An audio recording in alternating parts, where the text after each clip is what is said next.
Manifestations. Man up. Manifestations. Man up. Manifestations. Man up. Manifestations. A place where we inform, build, and inspire. Manifestations. Man up.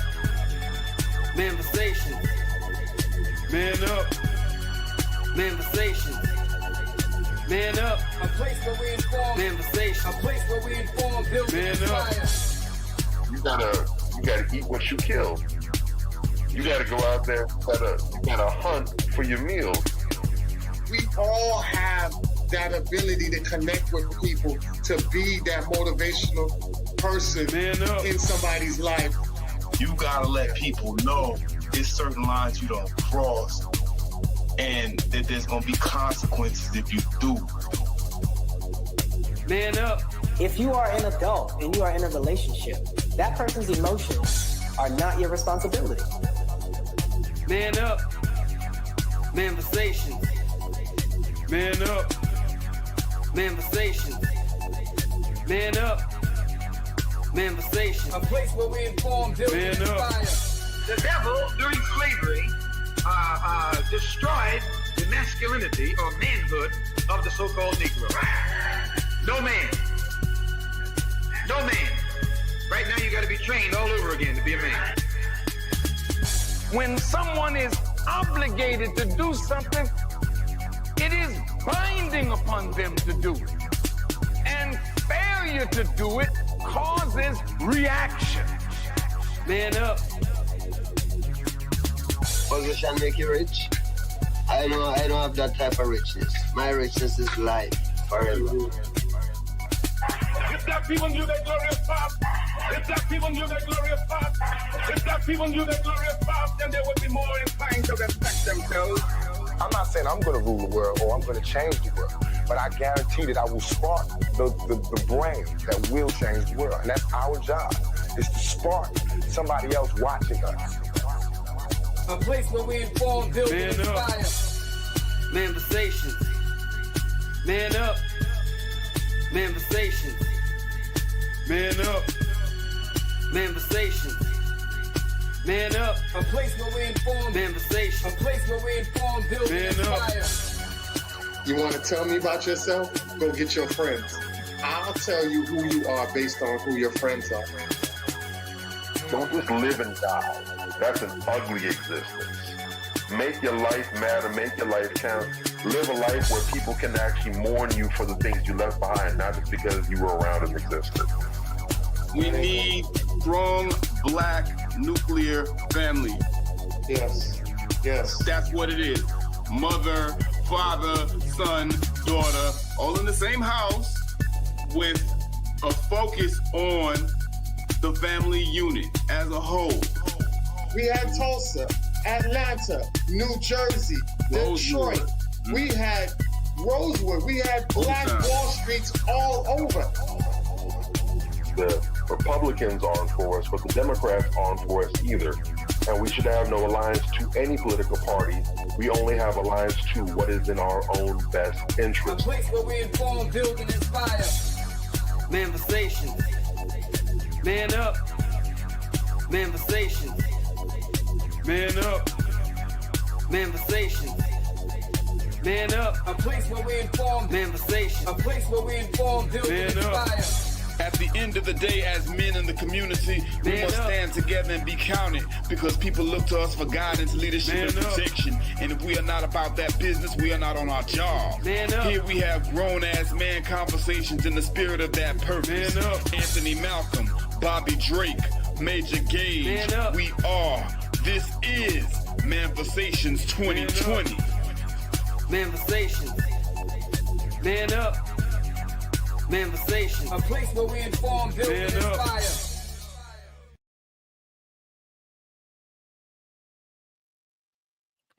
Yeah, Manifestations 2020 in the building. What's cracking? Yo. Your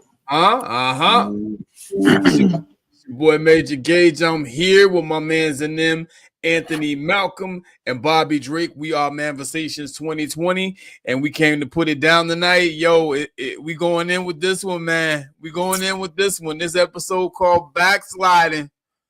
Woo-wee! It's long overdue. Amen. It's about time, though. It's about time. Real quick, any announcements before we get into it? Yeah, I had went on Dr. Umar's page, man, and I wrote something on his page. You know, I was telling him about because he's getting all this backlash from the people. So you know, he's on the flyer tonight. You put him on the flyer tonight. So great to hear what you got to say about that. But when I was on his page, I just wrote to him. I was like, hey, you know, he was like, it's kind of difficult to open up the school, and I was like, is it really that difficult to open up a school? Because remember, we had sister, you know, I say to our queen sister, Cheryl Irvin, who was on here with her school when we did the interview. Remember, I had met her at the event. He went down there to Miami Gardens and brought her on here. And she talked about how she opened up the school. And she also talked about reaching out to him and was giving him the blueprint of opening up the school because she opened up her school. And I said, you know, the sister said that she was going to help you with it, but she said you ain't want to act like you ain't want to be down with the program. So you can't complain about something and then you have people out here trying to help you to get garnish ways to do it. You know, I'm so tired of people always talking about schools not being open. There's a lot of schools that a lot of people open. I also did an interview with another guy, Dr. A.K., that's very known down in South Florida. And Dr. A.K. brought me to his school. And when I tell you these children were 5 years old, learning 2 or 3 different languages, and that joint blew me because we had grown adults that could barely speak one. So, you know, it's so many people out there that don't get the shine and effects about the good things that they're doing. Yeah, it's maybe not be a big school on the level of what Dr. Umar was doing, but hey, you could start off small and grow big. You know, sometimes they always say you bite off more than you can chew. You know, that's a quote that our parents always used to say. So I was on there talking and the girl got offended. Some girl just jumped on him out and was like, so she was like, why don't you build the school? So I was like, out of all people to come onto my comment, you had to come onto there. A woman that created a child without a dude. Where's your dude? Why you ain't building a relationship? You talking about building something. Why you ain't build a home stable enough for your child? hey, hold on. Ain't no hold up. Fuck that. Light on ass up. Do you have a permit for that firearm that you spreading on people? She got so mad. She put my video up in her stories talking about creep, right? So I was like, you know, this is the thing. If I was a nasty person, I told her, I said, I already recorded it and I screenshot it. I said, if I was a nasty person, I could take you to court for defamation of character. And I said, this is one of the reasons why I tell people all the time, don't let your emotions control you, because then you go and do something reckless that will cost you something bigger than what you think. You know, but I left it alone because I was like, that's free promo. Let people go up there and figure out who I am and come jump on the how does that make you a creep? Because you checked on her bullshit, that makes you a creep? Because you know, that's what women do. That women will, when you hit them with the truth, they run to their audience and paint you a certain way. So everybody will be like, oh, who's that dude? Oh man, you know, and the simps come in and they probably inboxing them, oh man, I'll fuck that dude up over you, you know what I'm saying? So Queen, I'm just saying he shouldn't be talking to you like that. I'm just saying, you know, if you know, if you had a real man like me there with you, he would never say something like that, Queen. Because I think the sun comes out your ass sometimes, you know. You know, look, check this out. You know, no shade to Dr. Umar, but fuck all the bullshit. We're gonna get real tonight.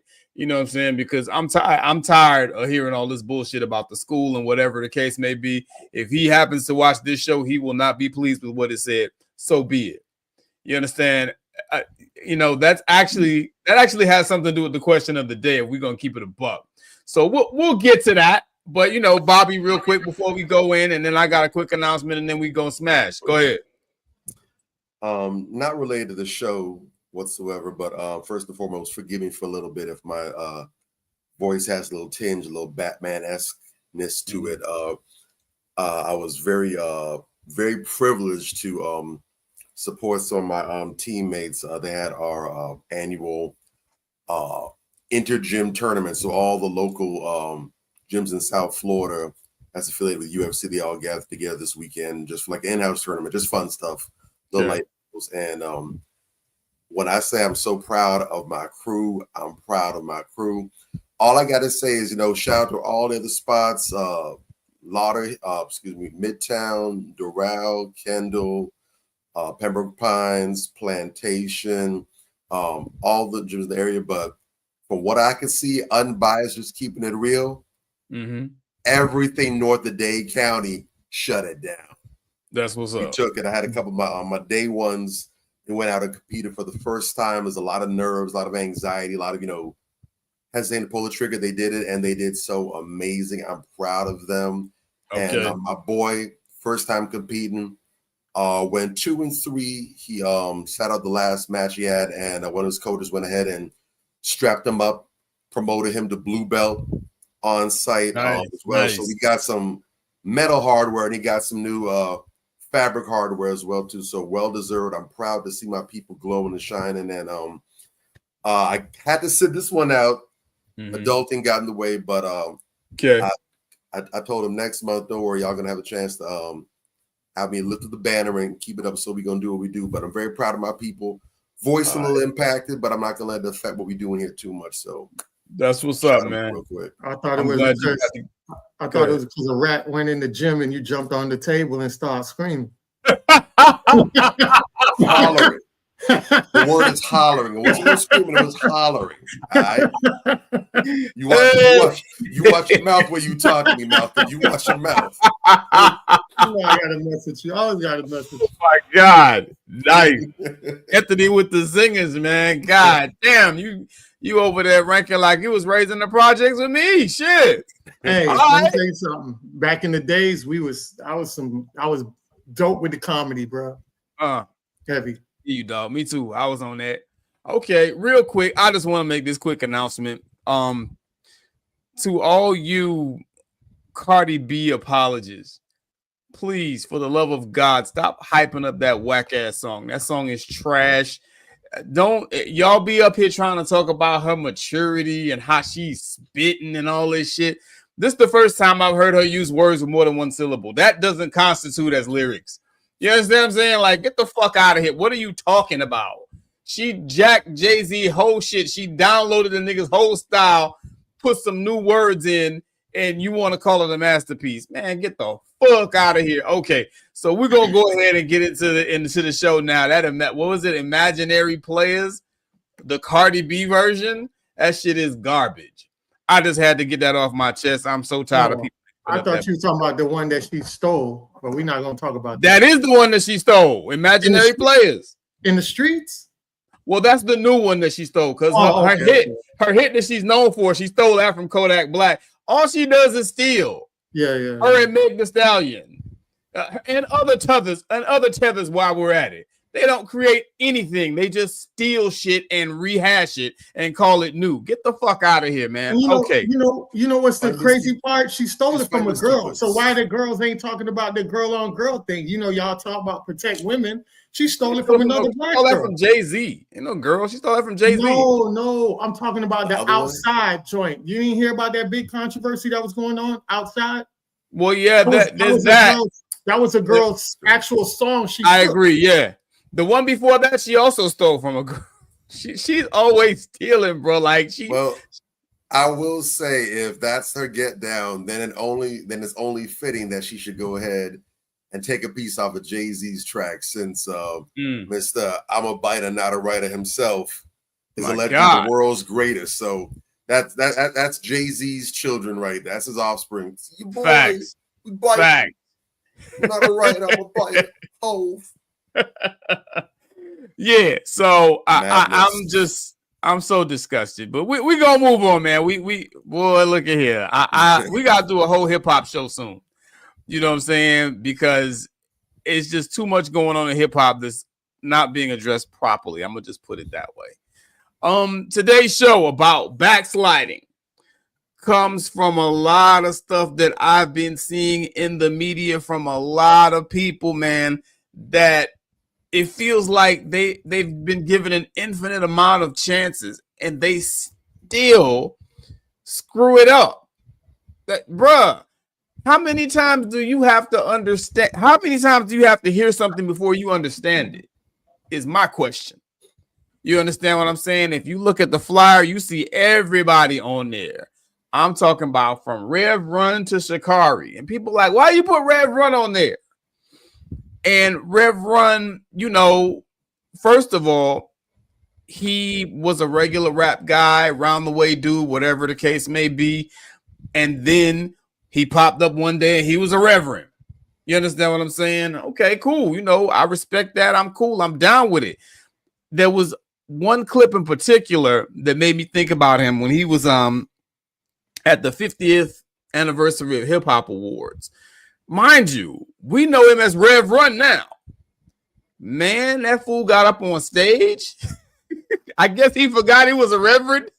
You dig? And I mean, he's the cussingest nigga I heard in my life.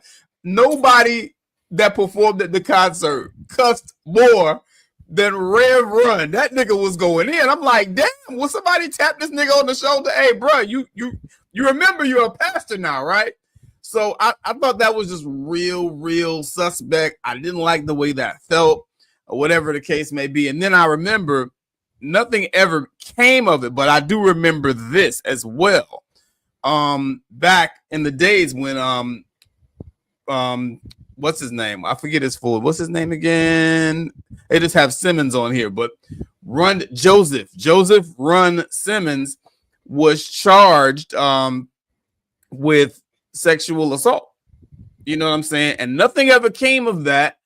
Nothing was ever proven, whatever the case may be. It did happen a long time ago. It was back in the day, back in 91. But like, I feel like when you take on the life of a preacher, you're supposed to hold yourself to a higher standard. Even when I look at his show, just some of the stuff that I hear him say and do, or whatever the case may be, even the whole thing with his daughter and her choosing to be with G.a.u.g.e of all people, him giving his blessing. I just looked at that kind of sideways.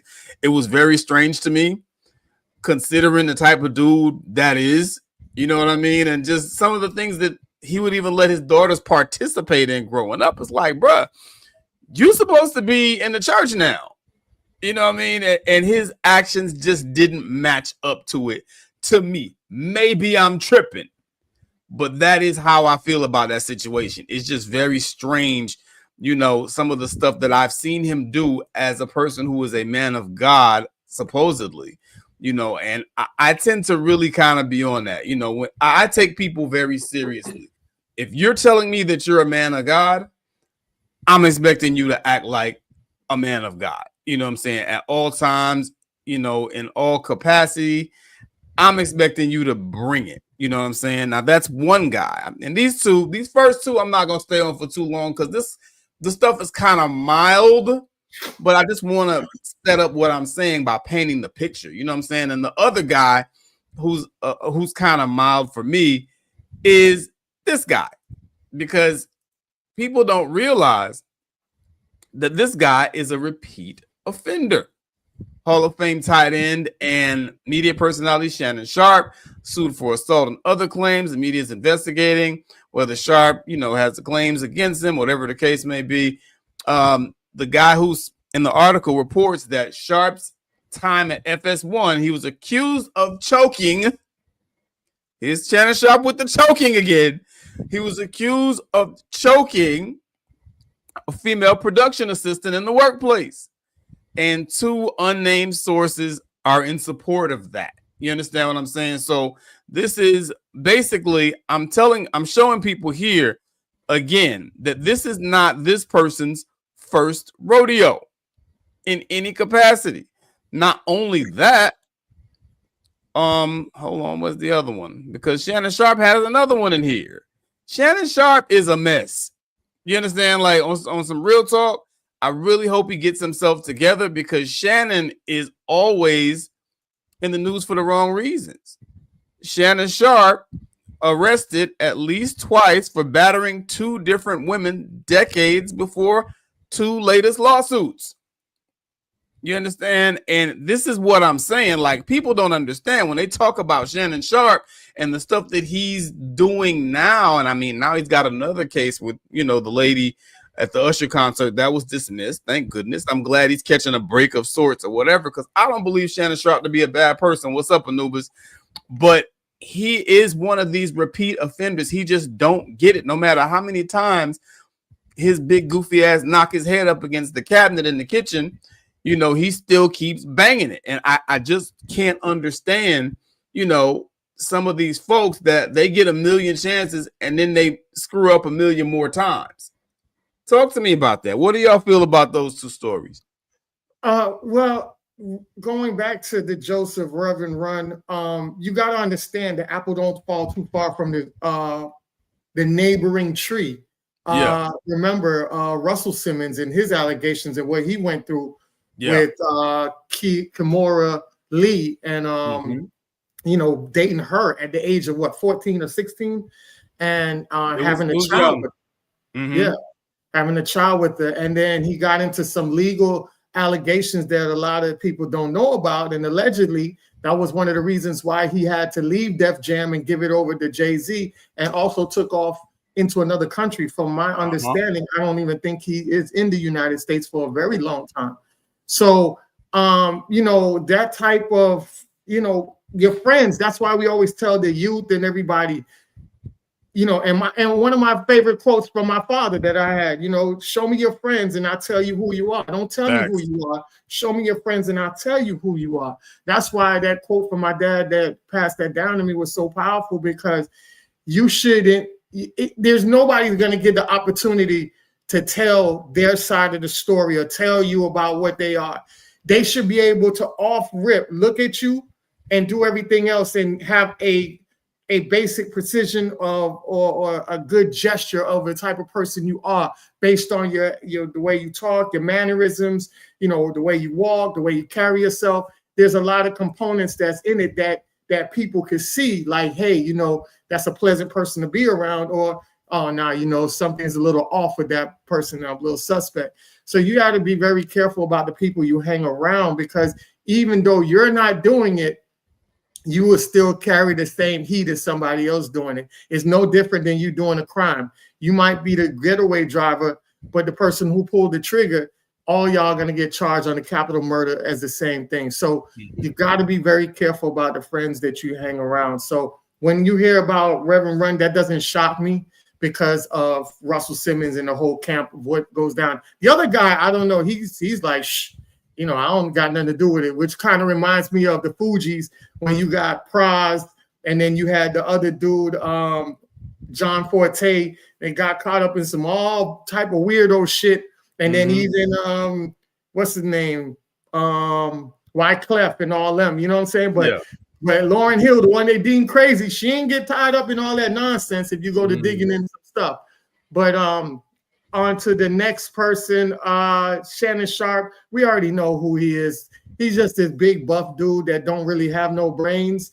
And involving yourself with interracial dating, like we had expressed on this show before, could be very dangerous, even in a playful manner. Because if you read the script in it, it stated that they were doing this interaction, this physical interaction, in a playful manner with his colleagues. So they don't highlight that part of it. But still, because you open up one can of worms, now everything that is associated with it, friendly or not, is going to still be demonized as something bad, because you already got proven for something bad in the public's eye. So now you're going to go through scrutiny of everything. And this is another play on white supremacy, because what they do is once they open up the can, they're out here doing dog whistles for all the stuff in your past, so people could come from the past and say, hey, I got a case against him. And now it's just easy way to drain a black man's money. So a lot of black folks, man, you got to be very wary about how you're carrying yourself, because you could be your own ticking time bomb. And I'll land my plane. Yeah. Bobby Drake. I'll do it backwards. I'll go ahead and kick it off with Shannon first, and we'll go back to Go for it.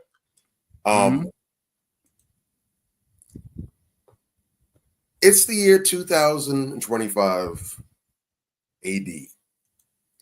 Okay. And I say that because I need to just really begin with that in mind to understand that what we're discussing is nothing new. It's not like somebody just went to the mountaintop and discovered fire or something, and that, oh wow, there's this brand new thing we've never seen here before. Ow, it burns. We should be careful. That's, you would think, be it Shannon Sharpe or anybody else, you would think that this was some brand new situation that nobody's seen before, no one's heard about, that there's complete no precedent or case history of this to refer to. And that couldn't be farther from the case. But yet we still keep on seeing it. It really is punching down at this point. We see the same people falling subject and prey to this over and over and over and over and over again. I'm not over exaggerating. We can literally take the same story, put it on a storyboard, put it on a bulletin board, and all we would have to do is just swap heads and names and maybe a few key words in the actual description, the body of the text. And I assure you, you could almost word for word replay these situations over and over and over again. You wouldn't need to do a whole bunch of writing. You don't even need AI for it. That's how commonplace this is. Yeah. At some point, I am wondering, maybe it's this generation. Where is the generation that is going to begin teaching young men how to be sexually disciplined? Who is going to give them proper game and context dealing with interracial dating and intraracial dating? How to deal with the sisters that you're dealing with and the culture that encompasses relationships. But also, if you're going to go out there, or what is out there, what the dangers and the traps are out there. I'm waiting for this because I'm honestly annoyed at this point. I'm to the point where I almost don't care anymore, because it's like we see that this is something that needs to be addressed early. Yeah. And no one seems to think that that's important enough to do, but everyone wants to cry, oh man, come on, and complain about it. I like solutions. Thanks. I'm all for chopping up and discussing what the issue is up front and, piecing out what's all the components so we can get a proper context and understanding. But once that's done, I don't have too much patience for the whole rehashing over and over again. I don't got the patience for that. My attention span tunes out because we have the information. We've got all the data points. When are we going to start acting on the intel? Yeah. Right. And so a dude like Shannon Sharpe should be gaming people up. And again, I have to tip my hat to where it's due. I give props to Brother Dion. Brother Primetime, he went when he was at Colorado, and he actually brought one of these broads and groupies out there. Yeah. Had them sitting right there in the young boy's face, talking to them. Sex was off the table. They're not in a club. It's not no alcohol, whatever. It's an academic setting. They're listening to her speak, listen to how she thinks, and they already got the game up front. This is the kind of woman basically that's going to try and tank you. So they had a whole film study right there on dealing with that type of broad. We need to see Shannon Sharpe type brothers doing the same kind of thing. Agreed. They should be teaching the seminar, not being the case study. That's embarrassing. It's embarrassing as hell. I'm embarrassed for him. I mean, golly, bro. 60 years old. This man has got much more life behind him than in front of him. That's what he's doing. Ridiculous. Yeah, it's sad. As far as running goes, I need us to start taking certain things more serious. And I'm not knocking the brother because, again, I'm not using the excuse of nobody's perfect, what have you. But you have to understand that when you decide to take on certain walks, and that's going to come with something. You're going to have to divorce yourself with certain things. You have to move a different way, if for no other reason, for the fact that that's going to put you under greater scrutiny. Right. If for no other reason. It should be more than that, but if nothing else, for your own personal sake, you should understand that it's going to come with additional eyeballs, additional scrutiny. People going to keep their eyes on you, waiting for you to slip up or whatever. Right. And if that's not for you, leave it alone. Yeah. If you're going to do that, you need to understand what that comes with, but you need to also make sure that you're being sincere. I have an issue where the whole concept of church and religion and spirituality is taken as a hustle and treated that way. I'm bothered by it on two ends of the spectrum. I'm bothered when so-called ministers and clergy go ahead and they basically try to pimp out God in his name and try to use that for a come up and for a bag and basically try to rob people and pull the wool over the eyes. I got an issue with that, but I also got an issue with the people that are too stupid to see what's happening and they want to play dumb and play goofy. Okay. I got a problem with that because maybe it's just me. When I look at scripture, I see that we are admonished to be as cunning as serpents, but as harmless as doves. We're supposed to be able to peep game, recognize when someone's trying to play us a boo-boo the fool, and not fall for the go ahead. Not go ahead and enable them to play stupid. Well, I mean, he took the money out of my pockets, but that don't necessarily mean that he robbed me. Yeah, it is what it is, bro. Personal accountability has to come into play. Agreed. So yes, I'm going to knock the person that's got the pistol on you and holding you up, but I'm also going to knock you for walking right towards him, saying, "Hey, if you need somebody to rob, I got some extra cash. I'm a little flush this week." Facts. It's a two-way street. Interesting point. That's actually a great segue right into our next topic. That works great because we're going to talk a little more about some of these people that like to play with the word. I like that. Do you believe in God? I believe in the universe. How about God? You call it God, I call it the universe. The universe is everywhere. So I believe everything starts with the universe. The love I have for the universe allows me to love everybody with no judgment whatsoever. Whatever you do, however you do it. So I don't play in groups. I don't play Christianity. I don't play Muslim. I don't play Baptist. I simply play love. I belong to the group called Love, and I believe in the universe. So when you say universe, are you saying the universe is God? Right. Yes, that's you call it God. I say the universe. I say it's always, everywhere, all the time, sees all things, everything. So what you say God, because see, for me, in my humble opinion, especially in our community, God got a lot of restrictions. God got a lot of rules. God jealous. God be mad as shit, Jesse. God gonna punish you and send you to hell. I don't want to fool with him. God costs 10% of my money. Well, wait a minute. Why am I paying? What am I? So for me, it got to Wizard of Oz. So yeah, this is not the first violation for Monique. Monique is a habitual violator. She is always crossing lines, always saying something goofy. And real talk, Monique has been down at one time or another, and I can understand why some people still like Monique, but it just gets to the point for me where it's just kind of ridiculous. You know what I'm saying? This whole God is the universe shit. You understand what I'm saying? A very simple question. Do you believe in God? That is a yes or no question. She starts talking about how she believes in the universe so that she can love everybody and God got too many rules. That's what gave it away to me. God got too many restrictions. I wish more people would just come out and fucking say it. That's what most of these people out here who don't believe in God and who always have an excuse why they don't want to pray or worship or whatever the case may be, these godless people, that's really the problem that they have with God. No, he didn't even say Christianity or organized religion. He said God. You understand what I'm saying? I can remember a time when a black person, namely a black woman, would never answer that question like that. You understand what I'm saying? God is a very simple concept to black people, to natural people, to people of the earth. That is a very simple concept. You understand? But if you look at some of Monique's behavior of late, I would say within the last 4 to 6 years, it's kind of obvious, that she don't believe in God per se.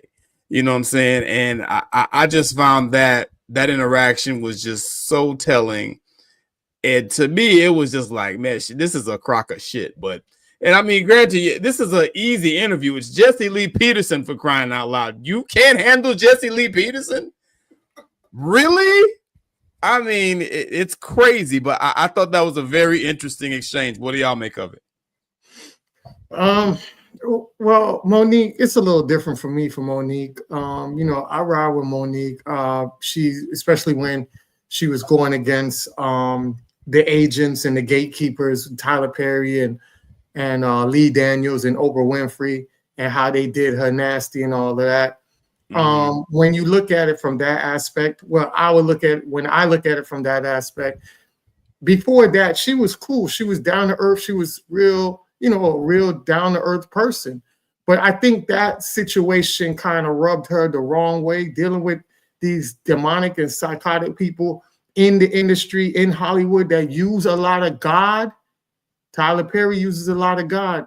And you jump down that rabbit hole, stuff he do ain't godly. You know, that's Tyler Perry, though. That ain't God.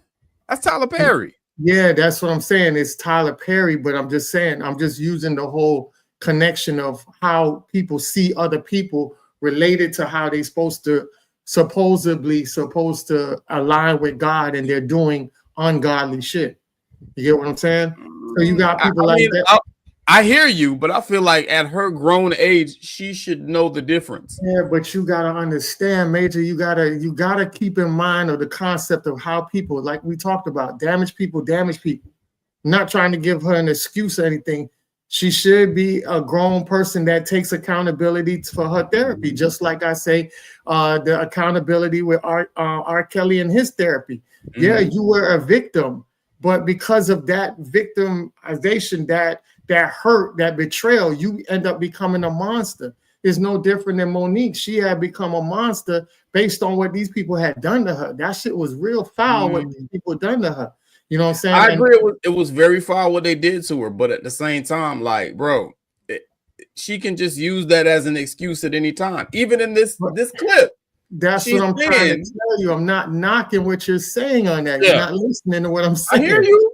No, you're not. Because if you hear me, you would understand what I'm trying to allude to. What I'm just not willing to give her a pass for it. You are. I didn't say you were supposed to give her a pass. That's why I keep saying you're not listening.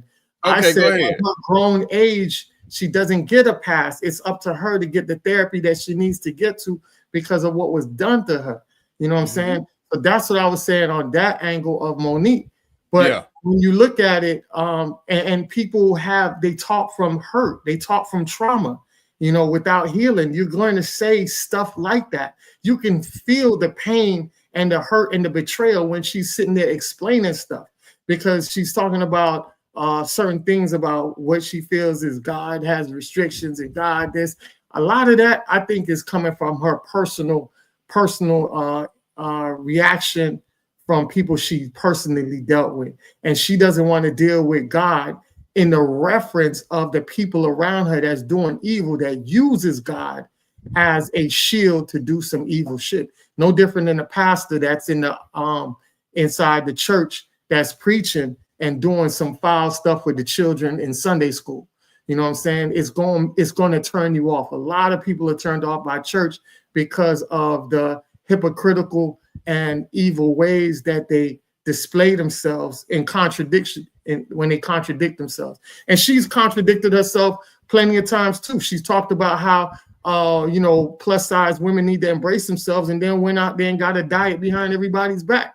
So how are you going to tell the congregation to embrace the bigness, and then you going back and getting yourself into a healthy state? You know, you can't do that. You know what I'm saying? So it's a lot of contradiction in what she said. But for me personally, I just think it's personal.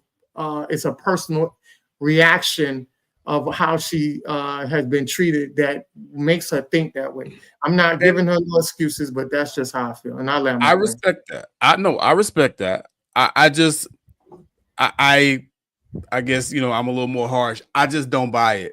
You know what I'm saying? I just don't buy it.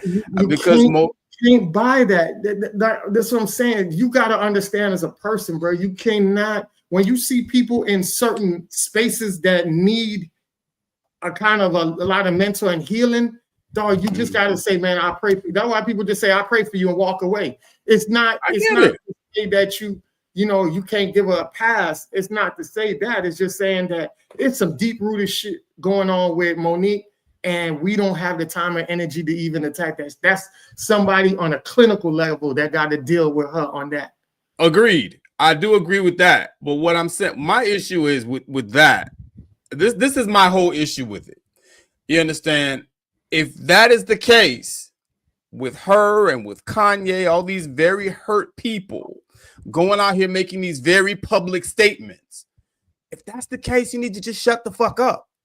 You understand what I'm saying? You don't need to go out there and spit all this bile out to the world for young people and even adults, because you're polluting their minds.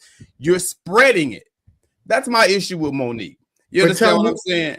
Yeah, and I think she does it just for shock value. That's what I think, but I could be wrong. But tell me a mental case person that can refrain themselves from being in front of a mic, especially when they're getting paid to do that. A lot of them do it. I would say most of them do it. Most people, you have a lot of people I've heard celebrities before say, hey, I'm not in the space to go out and be speaking to folks, so I just keep to people myself. That's people that's being healed. I'm talking about unhealed people that's being thrown in front of the mic that doesn't have the conscience to say, let me not do that. You're talking about people that's going in spaces and healing. This is my point. You as an unhealed person, and she knows she's an unhealed person, you should have the presence of mind to do that. That is my problem. She don't know that. She don't know. I'm sure she does. I don't believe that at all. You're assuming she does. There's a lot of people. You're assuming that, but the same way that you're assuming, though, that it's something that's a deep hurt, and it's not just her trying to get shine. You know what I'm saying? We just have two different views, and that's okay. That's cool. Bobby? Y'all fellas were very interesting with your feet, but back and forth just now. I see, to be honest, and not just for the sake of taking the road less traveled, I'm semi in the middle with both of you all. My thing is this, I was actually chuckling. I was trying not to, but I was kind of chuckling because I just heard a lot of the things that I was listening for. First off, I always just got to shake my head when certain conversations are being held with certain people.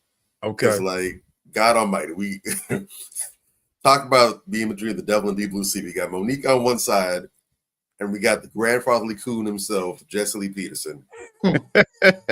Yeah. We clearly made some very bad turns. The GPS was not functioning the way it should have been that day. But hey, look, you don't go to war with the army you want. You go to war with the army that you got. So it is what it is. Hey, but she said exactly. But I could have only hoped that she would have said something like what she said, because she really touched on, for me, what I believe the issue is a lot when I hear people speak this way. And I don't have any nitpicking to do with anybody's spiritual beliefs, anyone's religious beliefs or practices, whatever. I got no beef with anything. I have my own.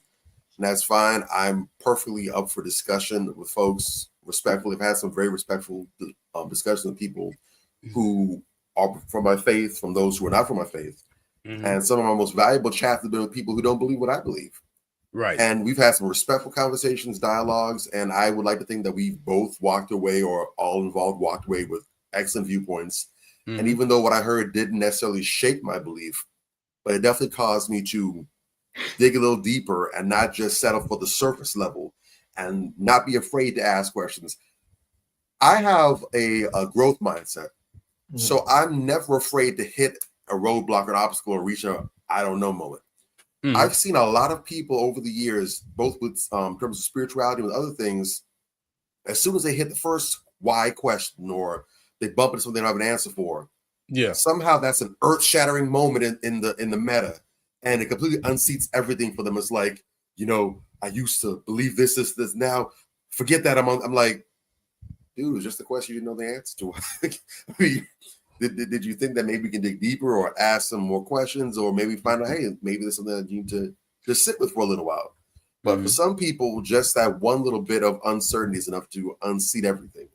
And I feel for those people, because those typically are people who aren't very moored in the first place. Those are people that need something to always be a safe footing for them nonstop. And if they don't always have an answer on hand, they get very anxious They get very nervous. They feel very insecure in the world. And I do feel for people like that because it has to be a very scary way of being. I'm perfectly fine with being able to sit with uncertainty for a little bit, trusting the idea that over time this will make sense to me, or maybe it will not. Everything isn't a make or break moment like that. But she said what I believe a lot of people who are on that wavelength feel.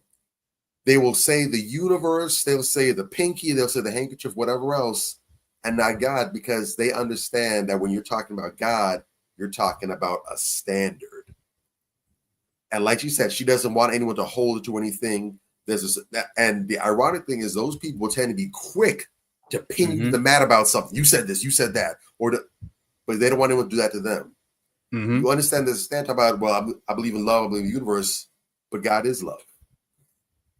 The whole story, the whole crucifixion, that's a love story right there. But that's not the issue, because you're saying the same thing. So what's the issue? What's the difference? The difference is this comes with certain requirements. The Bible says, if you love me, keep my commandments. The whole entirety of the law can be summed up into two things. Love God with your whole heart, your whole strength, with your whole everything. And the second is just like it. Love your brother as you would love me. Whatever you've done for the least of those thy brethren, you've done unto me. So that's love all up in there. So then again, what's the issue? The issue is I just don't want to have to be held accountable to anything. And that's the problem. That's it. Jason Black, who is not necessarily, at least not openly, a spiritual brother, he said something that punched me in the gut several years ago. I've never forgotten this. And it's ironically been one of the components that I've held, that I've really seen and really been able to use to identify a whole lot of people going forward. He was talking about Christianity and how it seems to always be in opposition to Black empowerment. And he said, I didn't necessarily expect him to have this kind of take, but when I heard it, I was like, that's powerful. He said, all these people that I'm paraphrasing him, but he said, these people that like to run and hide behind Christianity when it comes to their takes of being cowards, said, don't you know that these same so-called Christians, if there was a passage in the Bible today that said you are supposed to get up, take arms against white supremacy and fight back, don't you know by tomorrow they become Buddhists or something else? And he said that I felt the lid do like 360s off my head and land right back in place. They glom with the spiritual practice that they believe best supports their cowardice. But one of my favorite scriptures is where Jesus, not even one of the disciples, not even one of the other authors of the books of the Bible, but Jesus quoted himself right there saying, if you do not have a sword, sell your G.a.u.g.e coat, sell your puffer down Gucci bomber, and go buy yourself a coat. Buy yourself a sword. Right down there. It's a serious thing. Right. But again, if you are ducking and dodging accountability, you're going to have an issue with something that holds that flame. And you typically see these people, they have that same mindset in other areas as well, too. They don't like to be held accountable. Now, they like to hold you accountable. If you said something, damn it, you better do it, or it's going to be brimstone and hellfire. But if they did it, man, see, you oppressive, man. Why you pressing me like that? Don't do me like that. Always an excuse. So facts. You ain't told no lies. That's my take on it. No lies detected. Well said. Okay, that's what it is. While we're on the topic, man, the religious, so many of these are religious, it's hard to even get to them all. We might have to do a part 2 on this, but I had to talk about this. So I'm currently cleaning house, out with the old and with the new, manifesting a new wardrobe, inshallah. My arms are out, right? First of all, it's hot, and then I sweat like a puddle under my armpits. Not an excuse, but looking into Botox under my arms and finding clothes that are more aligned with where I'm headed. Brittany Renner has fans talking after posting a new photo ditching her modest hijab look. Many had predicted the switch, and now social media is buzzing as the model embraces a more revealing style once again. You can't make this stuff up. I mean, she's still going. The ass is out again. Oh, the comments on this one are priceless. I gotta read these comments real quick. Oh my God. How was the 1 month free trial for the Islam subscription? Nigga. What? Welcome back to the streets. We missed you. How does one reach this level of narcissism? Bruh, they are dragging these shit out of Brittany Renner online, bruh. And with good reason. Because you know what you're doing, bruh. Like, I can't. Listen, that is my pet peeve. And like, my head explodes when I see shit like this. Not you the know, 1 month you're trial. supposed to be, you're talking about a religious belief system. You're saying that you're serious. People who, the shit that bugs me the most is the people that follow these people. They have great influence over those people. And when you get out here and you make a complete and utter fool of yourself, you know what scripture comes to mind? Cursed is he who leads the blind into darkness. That's why I get so vexed when I see this type of shit. You understand what I'm saying? I even felt away. I'm like, okay, well, you know, Sister Brittany, people was coming for her as bullshit, man. She just bullshitting. I was like, give her a chance. I said that, me. And she goes and embarrasses me, you know what I'm saying, after the 1 month subscription. You know what I'm saying? Like, bruh, what are we doing out here? I hate people like that. And like, she's talking in the video about how, she's got her arms out. And that's no excuse. So she's in the video whining because she got her arms out. And now she putting up all these pictures showing all kind of ass, got her ass tooted up at the camera again, saying, welcome back to the streets. We miss you in the comments. Come on, man. Talk to me. What are we doing here? Why bother? Talk to me, man. What we got? And this is what I was talking about with Monique, you know, with the whole, you know, people that know when somebody isn't right in their mind, due to past trauma or whatever the case may be. They don't have to say it. You just know certain things about it. So that's why I say I hold Monique responsible for what she does, but I also understand that if you don't correct the trauma that has been brought upon you, you will go ahead and exude that same trauma or negative statements out there and cause a chaos to people abroad. The same thing with Brittany Renner. So you have this girl who, and I don't want to seem judgmental about her life, but the way she presents herself, that she was very promiscuous at a young age. She was. Could lead into sexual promiscuity at a young age that caused her to undevelop into the path of a righteous woman. So it could be a lot of factors in there. Father not there, who knows? I don't really know deep into it, but I can tell that there's a lining on that path, similar path that she probably came off of. And when you look at the type of guys that she's attracted to or going after, there is no, like you guys say, with the Bible holds you at a standard. There is no standard. She doesn't have any standard. She's either going too young or too toxic. So you got her aligning. When you are not in your right mindset, you are misaligning, which causes you to align with people that you trauma bond with. And just like the dude she was with, what's it, Kevin Gates? Yeah. You know, people sit here and kiss his ass and act like he's some intellectual God, but in actuality, that motherfucker is so mentally twisted. It's not even funny.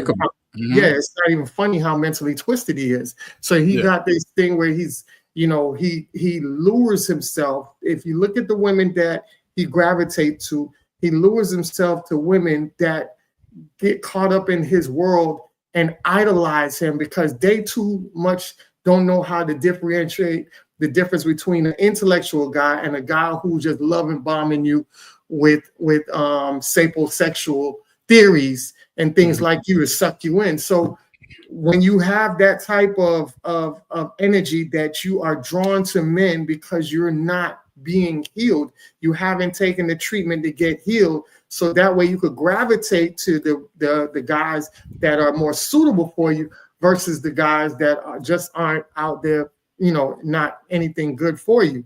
So you have, when you see her going, it's like now she don't know which direction she's going to. She's spiraling.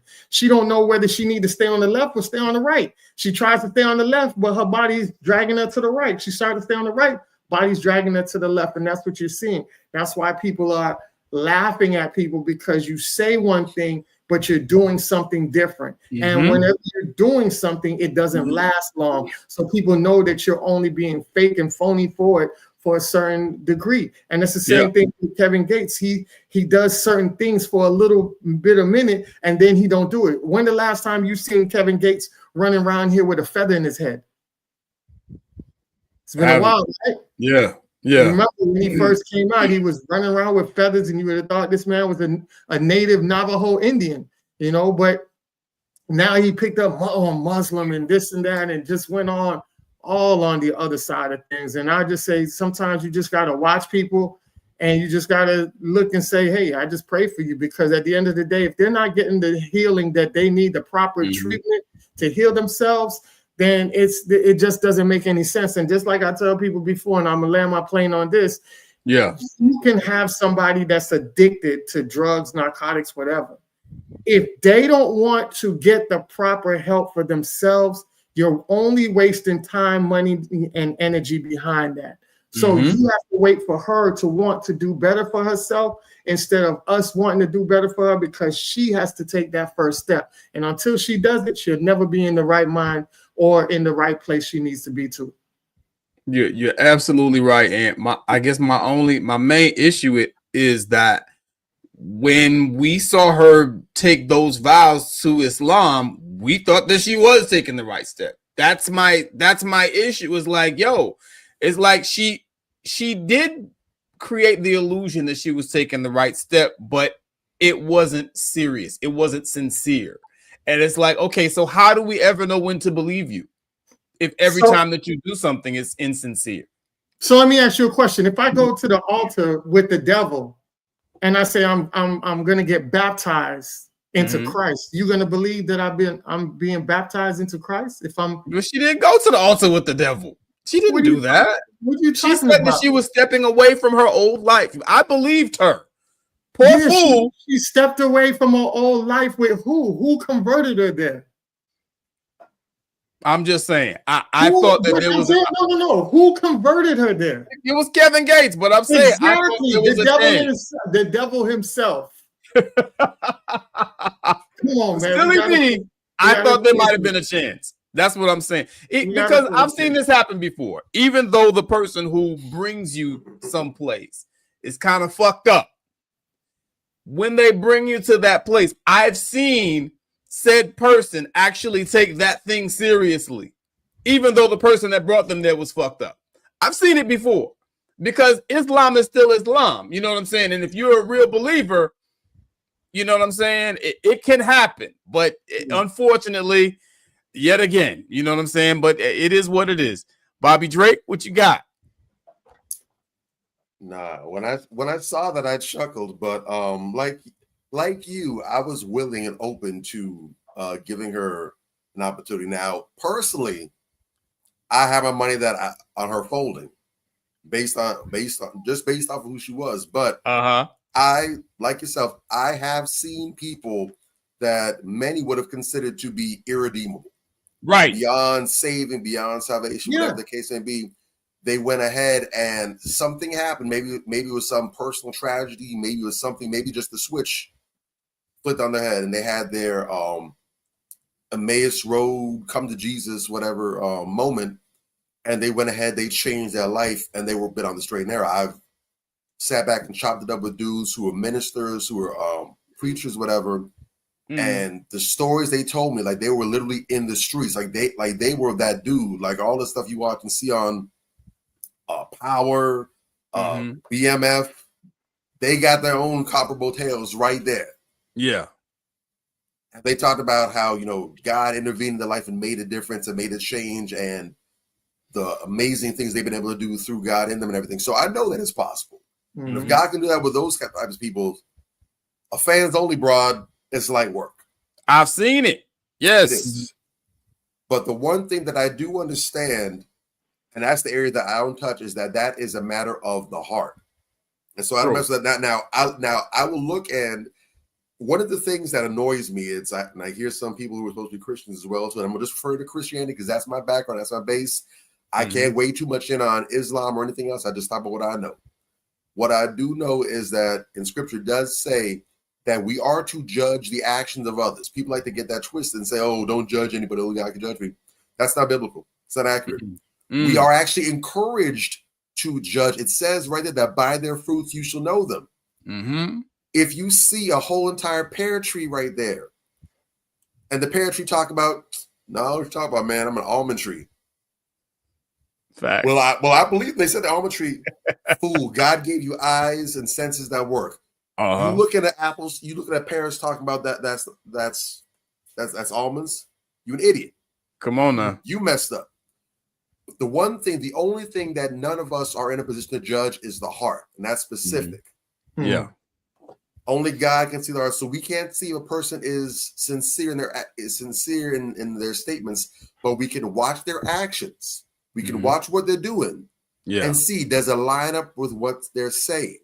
Yeah. Are the fruits that they're manifesting in conjunction with what they have said?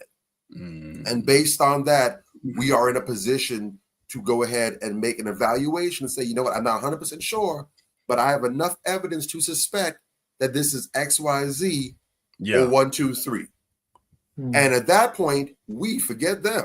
They can be deceivers if they want to, but we are now accountable and responsible for what we've been given, because God has given us those gifts. God has given us our intellect, our reason, our senses to make intelligent decisions. And if we get played or do something messed up because we did not do what we were supposed to do, God's going to hold us accountable for that. He ain't going to come and look and say, well, they tricked me. She tricked me. She told me that she wasn't doing OnlyFans no more. Idiot. Everything you saw said otherwise. That's on you now. Yeah. But I'm never impressed when I see people like that, because like I always say, 3 things cannot be long hid: the sun, the moon, and the truth. Yeah. All you got to do is sit back and let time do what it does best. There was a story, and I'm not going to give it too much head time, because I know a lot of people going real giddy about that. But there was a story that a lot of us have been suspecting that we were going to see coming up soon in the near distant future, that had some fake resurgence. That some people put out some fake stories saying that certain things happened. And I saw it probably early. The first thing I said was, do we have any links? Do we have any news sources to verify this? Yeah. And nothing, there's no answer. Then people kept saying, no, that's AI, that's not real, that's fake, that didn't really happen. And I saw some people talk about it. See, y'all are hoping for this to go wrong. I don't know why y'all like to pray on people's downfall. And I didn't say anything because, number one, I'm not going to sabotage my own credibility by jumping the shark. Yeah. And number 2, I don't have to do it because time is going to handle that.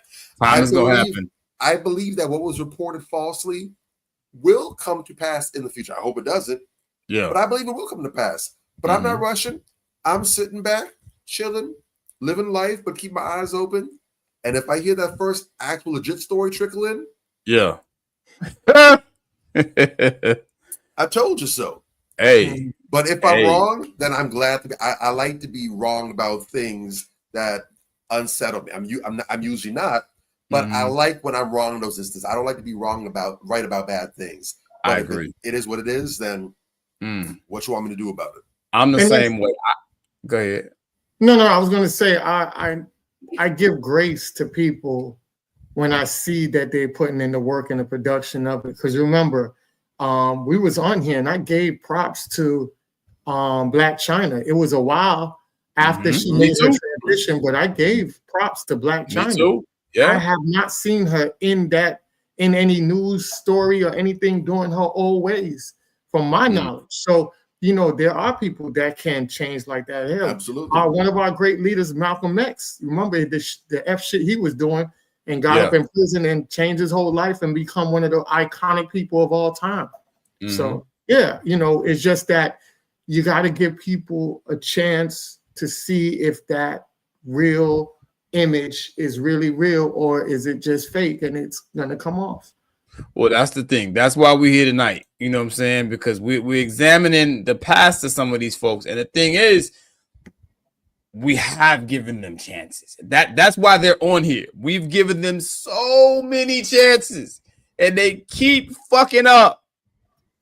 Sisters, we need your donation so we can pay this bill. They say we owe 20,000. We? They say we owe 20,000 on the elementary school. They say we owe 20,000 on the high school. Won't you get your ass up to date? Go out, look for a job.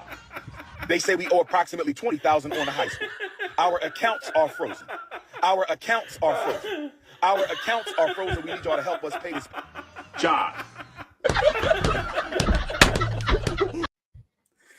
And that laugh track is really diabolical. Let me tell you something.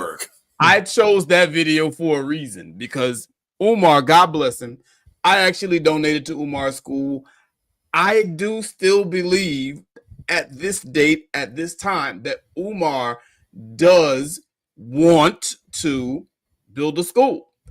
I believe that wholeheartedly. The problem is, from my observations, is that Umar is not competent enough to complete the mission that he set out to establish. You understand what I'm saying? That's the issue that I have with Umar. That's the issue that a lot of people have with Umar. He has the vision. He wants to do this. It's in his heart to want to do it. You understand? But I don't think that he has the wherewithal to execute it. You understand? And that is a huge problem. And that is a problem, if we're being quite honest. We got a Moon in the audience. He can chime in if he like. That is a problem that has plagued the conscious community since Hector was a pup.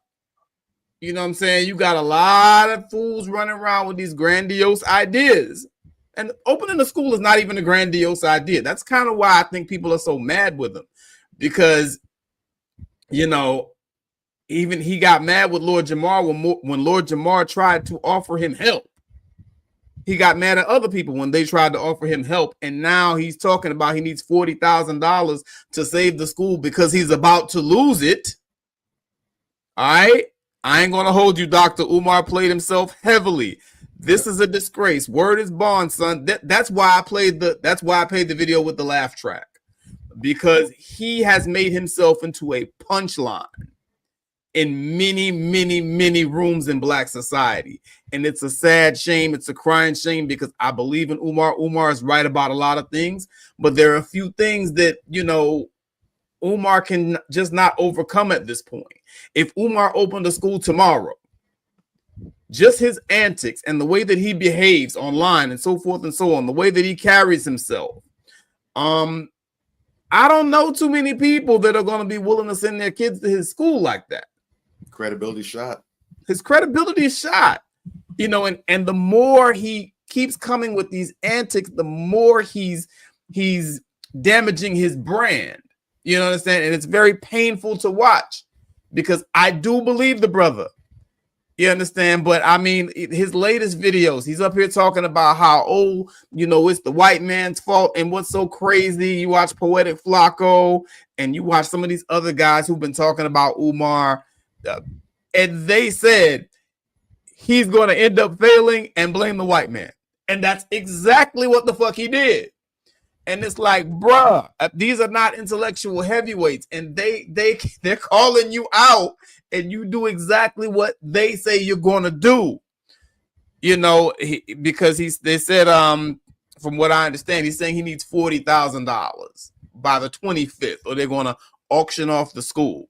And then he goes into this long, drawn out, you know, tirade about how, oh, you know, they just showed up and they just sent him some paperwork and it giving him basically 2 weeks to pay. And, you know, they never told him and all this. So get the fuck out of here, Umar.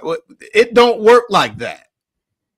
It doesn't work like that. That's my issue with Umar at this point, is the lies. You know what I'm saying? With the frozen bank account and you can't get your money. It's been like almost 3 weeks now, whatever the case may be. None of that is true. Nothing works that way. You know, the bank don't just show up 2 weeks prior and say, hey, you got to pay us $40,000 or we're going to auction off your shit. That's bullshit. You know, there had to be months and months and months, maybe years, where you left these unpaid utilities to the point where they can legally go and auction off your shit. You understand? And so this is the issue. You know, I think that he's made himself a joke to a lot of people. And now he can't get the help that he needs. And in his last lecture, for those who don't know, I could go on and on about Umar. In his last lecture, just a few days ago, Umar is talking about how he's going to open another school, and there's a $500,000 budget. You're about to lose the school that you already have, and you're already talking about opening another school with a $500,000 budget. What are we doing? And I could go on all day. And you talk about people who, okay, we give second chances, and they're talking in the comments about his credibility being shot. You know, there was the conscious stripper, then there was the Sukihana photo ops. You understand what I'm saying? That he just attacked this poor woman who was taking care of his mother, talking about her box smells online and all this old shit.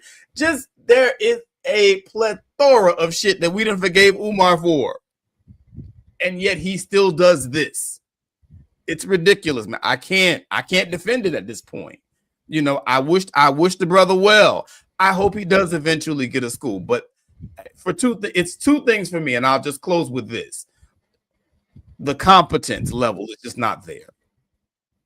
You understand? The competence to execute this mission is not there. It don't take 10 years to build a fucking school. He was yelling at the top of his lungs when Lord Jamar questioned him, but is anybody else doing what I'm doing? Do you name anybody else? And he's yelling. Tariq Nasheed built a museum in a year. He got donations too, probably less than Umar. It can be done. I just don't want to hear the bullshit at this point. That's it. You know, it's that, the credibility thing, and then just the dishonesty. Bro, you are harming your brand. I wish him well. God bless him, but this ain't it, bro. I don't know how he recovers from this.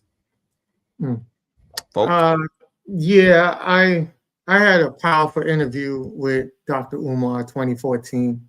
Got the pictures of it.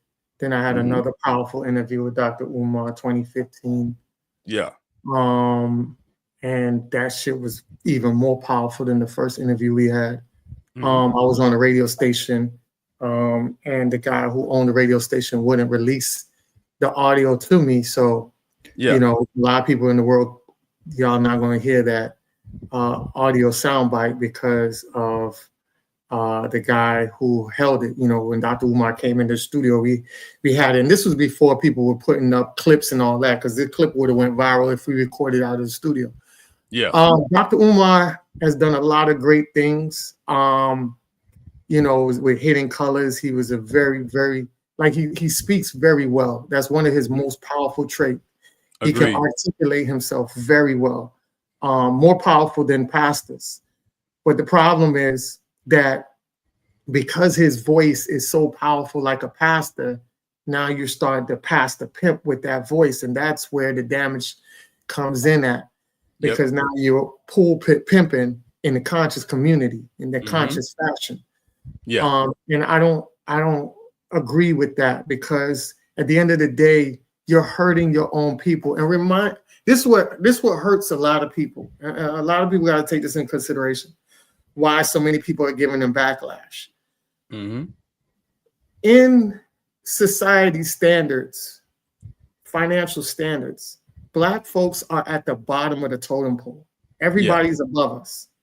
Even the Hispanics. Y'all have sympathy for the Hispanics, but the Hispanics are getting way more money than us. Right? And the thing about it is, you got Black folks that look like you, that's giving you $2 out of their household when they barely have $2 for themselves. Because they're sacrificing based on your word to try to help others. Because one thing about us, and we talked about the whole Christianity earlier, and you know, just the sense of religion that Black folks have. One thing is that we love to help others. We've always been that nature since the beginning of time through slavery, everything. No matter how worse our situation is, we'll find another dollar to help out somebody. That's the Alkebulan way. That's what the whole village mentality way is. And you prayed on that, and you got all that money for all those years, and the money was coming in. And a lot of times people who never had money before, because we all think that Dr. Umar had money before. That dude was not a dude who had money before. And when you give money to people who never had money before, one of the biggest things that come across is mismanagement. And he mismanaged that money because he thought that well was always going to be reoccurring. So it was good to get $5,000 and I can only put $1,000 in the school, but the other $4,000 I'm doing my bills of traveling and going here and being in hotels here and there and doing all this other stuff. So you're taking partial money out for your personal lifestyle. So now you're starting to drain the money that really was supposed to all go into the school, now rationed out in the school based on your percentages of what goes into the school and what goes into your pockets to sustain yourself of living. Because remember, brother don't got a 9-to-5 job. So also that money is also part of his expenses too, whether he wants to tell you that or not. Let's just be real. All right. So when you look at those factors and everything else, you start to say to yourself, like, you have to be a person that can separate Dr. Umar, the person, versus Dr. Umar, the builder, right? Yeah. The builder, Umar. So I can respectfully agree and stand with Dr. Umar when it comes to fighting white supremacy. But when it comes to building stuff, I separate myself, and I'm not going to get sucked in because I respect you. I have to see you in order for me to put money in your pockets. I have to see what you have done constantly for me to know that my money is going exactly where you said. There's a difference between Dr. Umar and Tariq Nasheed, because every project that Tariq Nasheed said he was going to do, the money went into it, and you saw the production product out of it. Whether it was a Hidden Colors film, his books, and even the museum that Major was talking about. These are all substantial things. He got the money and he did what he did. And not only that he got the money, he built it in the time frame that was quick. And you got people out there celebrating and doing major things inside the museum. I think the last thing he talked about was they're organizing it to be a poll spot for the election.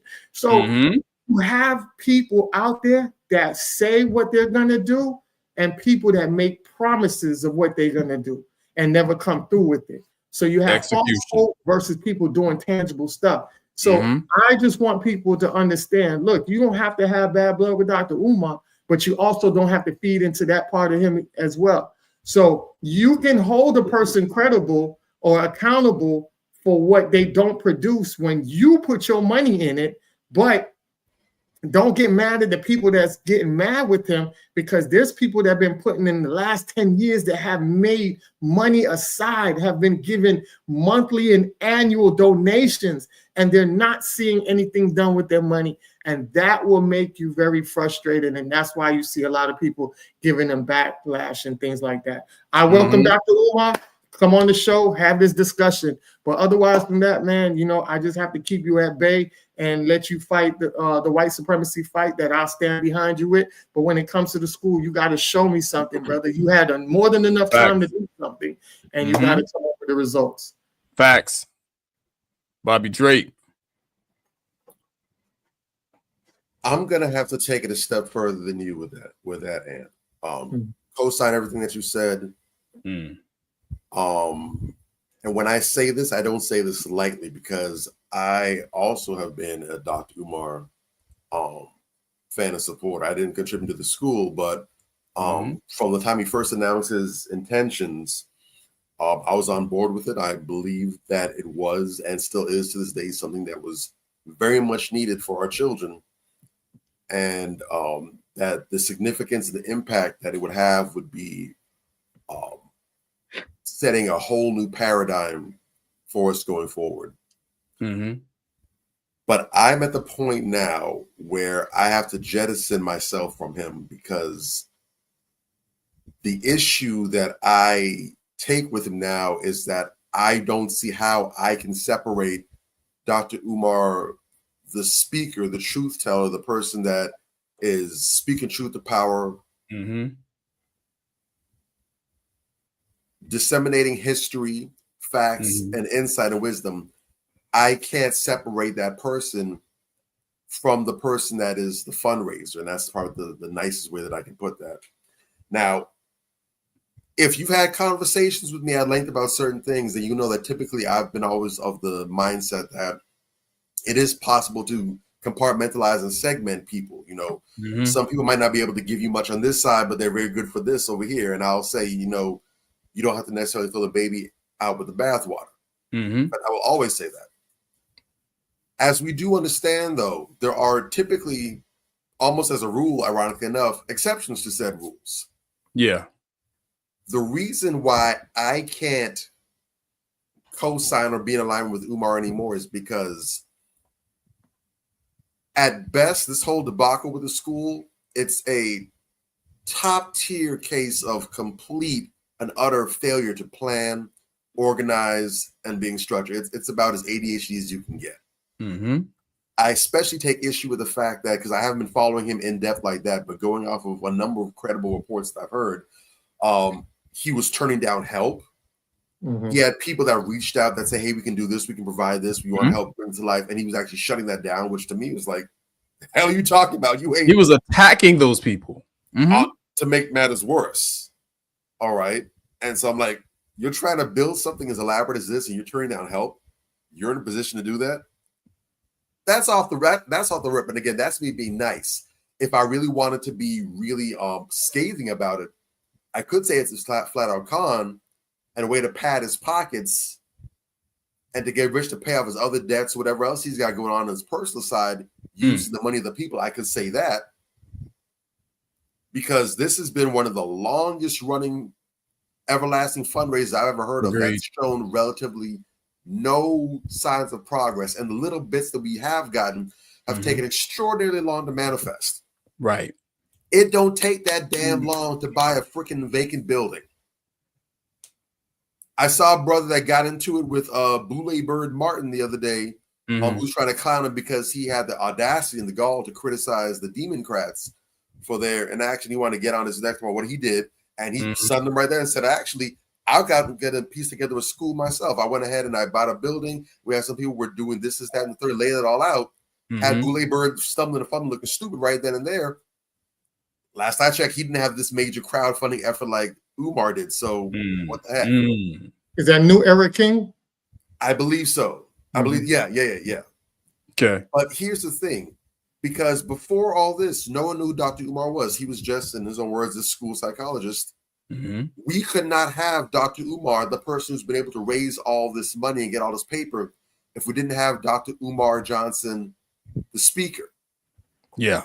Making these powerful speeches, getting featured on platforms like Hidden Colors, these lectures, going on tour, getting invited out for that. If we don't have this dude going from door to door, from city to city on his speech tours, we don't get the crowd raiser, the fundraising. Yeah. Nobody knew of him to invest that kind of money in the first place. It's because people liked what he had to say and they heard him and the passion, they believed in that, the skills, they wanted to invest in him. They invested in the man, Dr. Umar. So I can't separate you from this because your speaking seems to be the very weapon used to finesse the people. So what you're saying is true. A lot of things are on point, but motive matters. If you're doing this so you can go ahead and pad your pockets, then the hell with you. Straight up. What you're saying is valuable, but it's not it's not some revelation that we've never heard before. We've heard this in Hidden Colors. We have other scholars that are also disseminating this knowledge, both live and in their media works over the years past and present, whatever. So what he's saying, we can get elsewhere in other different ways. Umar is not essential to this, but what is essential is that he stops digging his fingers in people's pockets and coming out with paper and not showing tangibles and results. So exactly. And that again, I have to say it again. I'm sorry that I don't say that lightly, and I really feel saddened by that because I did believe in him. I met the brother. Me too. I believed in what he's saying, and I still believe in what he said. I just don't believe in him. Facts. And that's probably my biggest issue with Umar. Umar's ego, I think, is probably the most destructive thing about Umar. Yes. The fact that he's refusing help in that same conversation where he refused the help from Lord Jamar, who knows someone who has a school currently. And he was telling him, hey, I can put you on with this guy who can show you how to get the federal money that you need. Or, you know, I can help you. I can put you on with this guy. He has a school already. It's done. You know what I'm saying? Umar's response is probably the most arrogant thing I've ever heard someone say. And he said things like this before. I don't need people. I need donors. What the fuck are you talking about, dude? Like, who do you think? I don't need listeners. I need donors. Who do you think is going to become a donor? Is that a direct? Is that verbatim, word for word, exactly? Pretty much. I'm not sure if it's word for word, but it's pretty much what he said. You know what I'm saying? It was undeniable. Because if that's the verbiage, then that's actually that says a whole metric ton right there. It was undeniable. It was almost as bad as the time that he chided black folks for slowing down the donations, talking about trifling ass black folks. Y'all need to be glad I'm out here. You know what I'm saying? Like we owed him something, bro. You got to earn this shit. And, you know, I think that attitude of his is very off-putting because people are engaged. You are engaging. People are engaging with you and they're hearing what you got to say. But like Anthony just said, you got to show me something, nigga, especially after 10 years. And you still ain't produced. Every year it's a different day. It's supposed to launch. Different day it's supposed to launch, and it never launches. Now, all of a sudden, when it's time for it to launch, and you need money to keep it because you've been delinquent on the fees, now all of a sudden, your bank account's frozen. Come on, man. Come on. Let me say real quick as well, because unfortunately, this wouldn't be the first time that someone has finessed the family in the name of laboring on the behalf of the family. Mm-hmm. And that's very damaging because unfortunately there's a lot of fractured trust when it comes to dealing business with each other because of this. And that's what makes it so catastrophic. And it's not a victimless crime, because the issue is we are in a state where our very survival, it's not about thriving. It's not about doing better than average. We're talking about the very fight we see today, right now, what's happening, how there are actual efforts going on to basically permanently separate us from any sort of sustenance. Yeah. Facts. They're literally trying to outsource us from this land. And if once they do it here, trust is not going to stop here. It's going to be the whole globe eventually if they have their way. Yeah.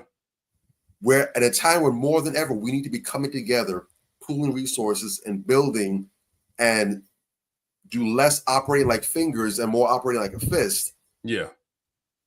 Please pardon my Japanese, but we can't afford this shit. We can't. We can't. It's too much. We out here dying and you playing with the lifeboat. Are you crazy? What is wrong with you? It's nonsense. When it comes to that being said, there are still folks out here that mean well. And that have the vision but don't have the resources, and there are those who have the resources but don't have the vision. Those types of people come together. It is important that we understand. I can't give a whole master class in investing. I don't have the background for that. I wouldn't try to mislead people that way. Yeah. But what I do know is if you are looking to invest in anything, period, anything, get accustomed to demanding proof of concept. Yeah. And to be honest, the whole Umar thing was probably very avoidable. For anyone that did contribute, because that right there would have been the easiest step right there. When you have someone that comes with these utopian visions and so I see this megalopolis university for black students is going to have a futuristic cafeteria where 3D printed organic food is made. Here's the point. That's great. That's lovely. And if that can be pulled off, then forget tomorrow. I'm there yesterday. I'm there for everybody else. I need proof of concept. That's it. Case in point, where Umar is concerned. Do not come talking about how you want to go ahead and build this big school, this large campus doing X, Y, Z. Yeah. Nigga, if you can't show me a damn old school 1920s grade one-room schoolhouse. Facts. Where you have 3 students on a regular basis that's being taught and tutored. And there's no excuse nowadays. We have we have Mark Zuckerberg's internet now. You can have Zoom classes doing tutoring. You can have StreamYard classes sessions where you're teaching and doing tutoring sessions or whatever. Yeah. You can have a few students that are in your charge. You can show their results. You can juxtapose their test scores versus the public schools. And you can show how your concept works on a micro level. Yeah. Talking about what Umar was doing on such a grand scale, that's a big, large undertaking that he's not equipped for. God bless him, but at his best, he is a school psychologist. Facts. He understands protocol. He understands mental health. He understands testing and diagnostics. He does not understand administration at that level.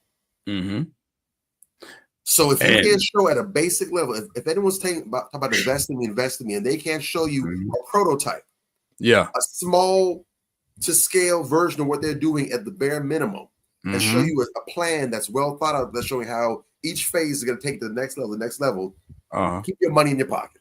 Facts. Keep more than that, keep your enthusiasm in your pocket, because as long as there's life, you can get more money. You can get more paper, but you cannot get more trust. You cannot get more hope. You cannot get more enthusiasm. Those are depleting assets. And more you get burned, the less that you're going to have and be willing to give in the future. Yeah. And we got to move on because, man, we're going to run over today a little bit. But just to close that out, just to put a button on that, you know what I'm saying? With the Umar situation, you made a very good point there at the end, you know, as far as taking on, you know, way too much and not understanding your limitations. You know, Umar could possibly have built a small schoolhouse. Hell, for all this, he could have just built the school online. He could have sold the curriculum. You understand what I'm saying? There are different ways. There's more than one way to skin a cat. And when you get married to this certain idea of how you want to do it, and it's this whole grandiose thing, and you can't get it, good is not the enemy of great. You understand? And I want to encourage more people in the Black empowerment community to understand that sometimes you got to start off small. I know people personally who have opened their own schools. You understand? And they're not by any stretch of the imagination. They didn't have $750,000 fucking like Umar had. You understand what I'm saying? And they got it done. They got it done in a relatively short amount of time. And they're still doing it to this day.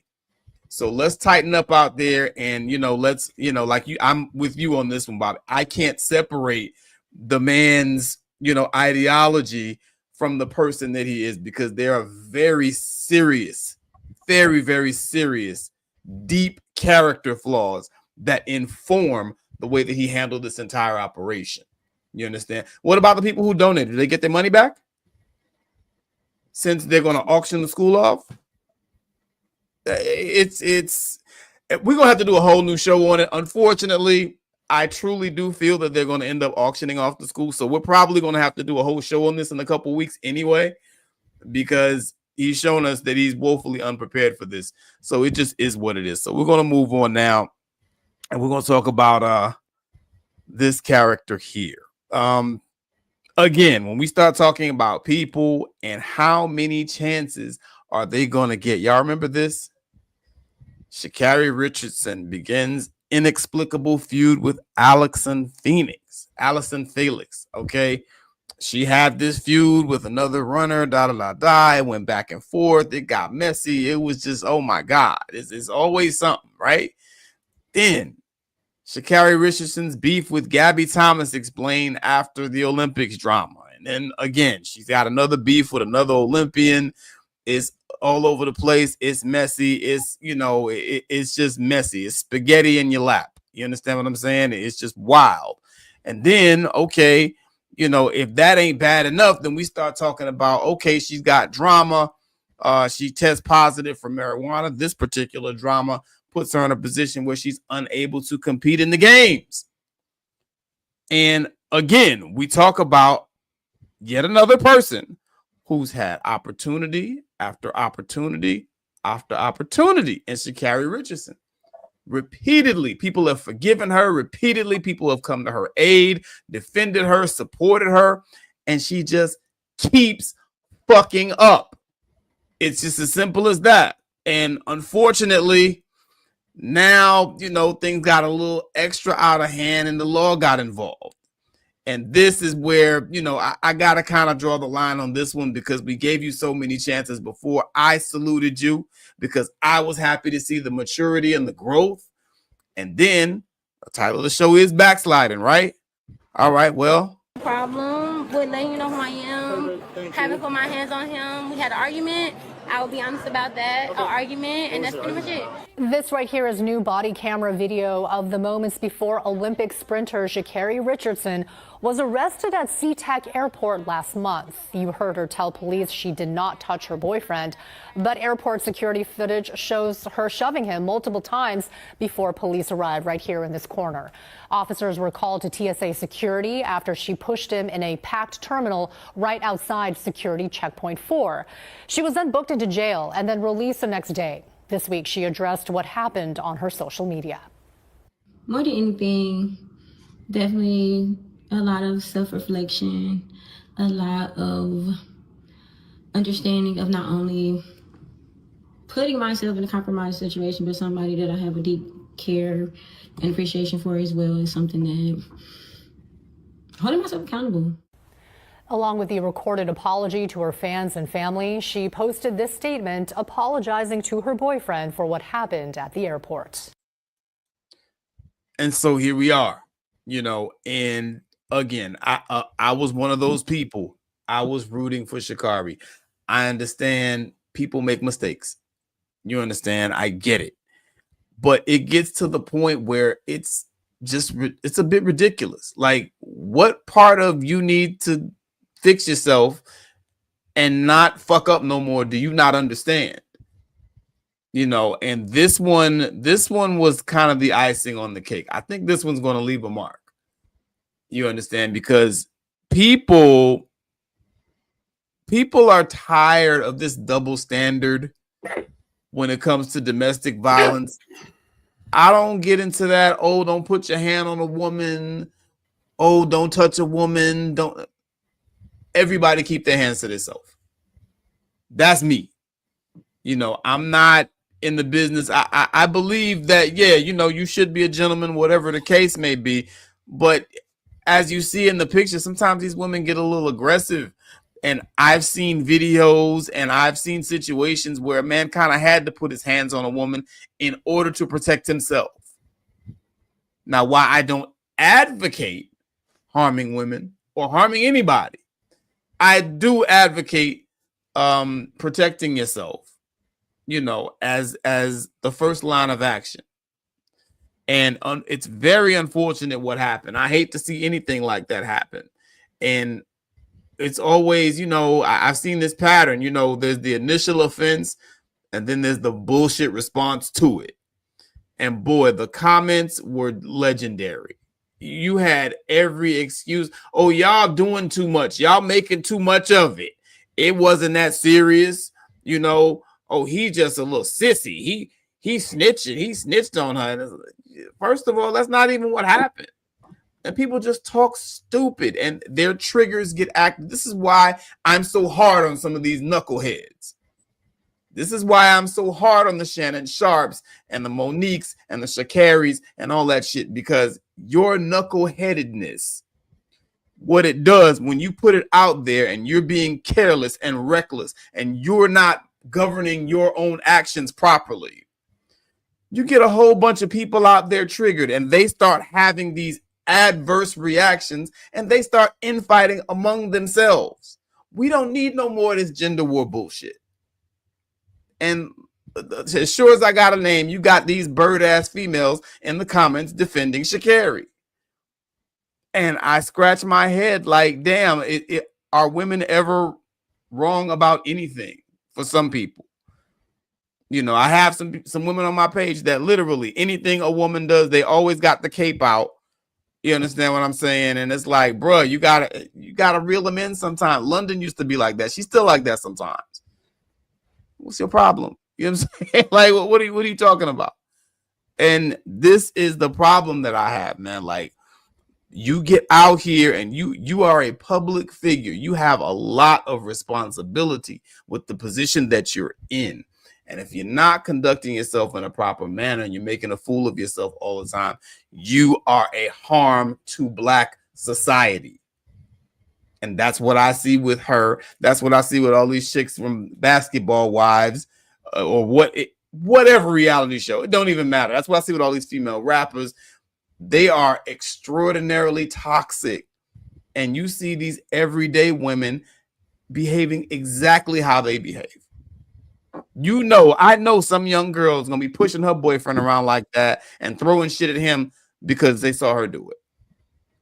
The same way that you have these little girls going to prom half naked with their entire ass out because they saw Sierra and Rihanna do it. It just is what it is. And that's my issue with this. This has to stop. You know, we got to stop supporting people like this. When they get like this, they need to feel, you know, from the community, you know, hey, that shit ain't right. You know, and if it means just not supporting them altogether, then so be it. You know, I'll park the Chevy on that. Y'all go ahead and cook on that. Whenever you see things like that, like even in the video where the news reporter says right in the corner, you see her shove him. And everybody that I know that I've been on a couple pages and they were sharing that video.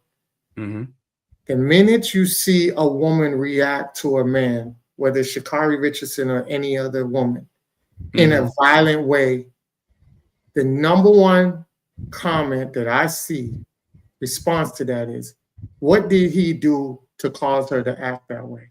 Yep. It's never, damn, she's violent. She needs help. It's what did she do? What did he do to provoke her to act like that?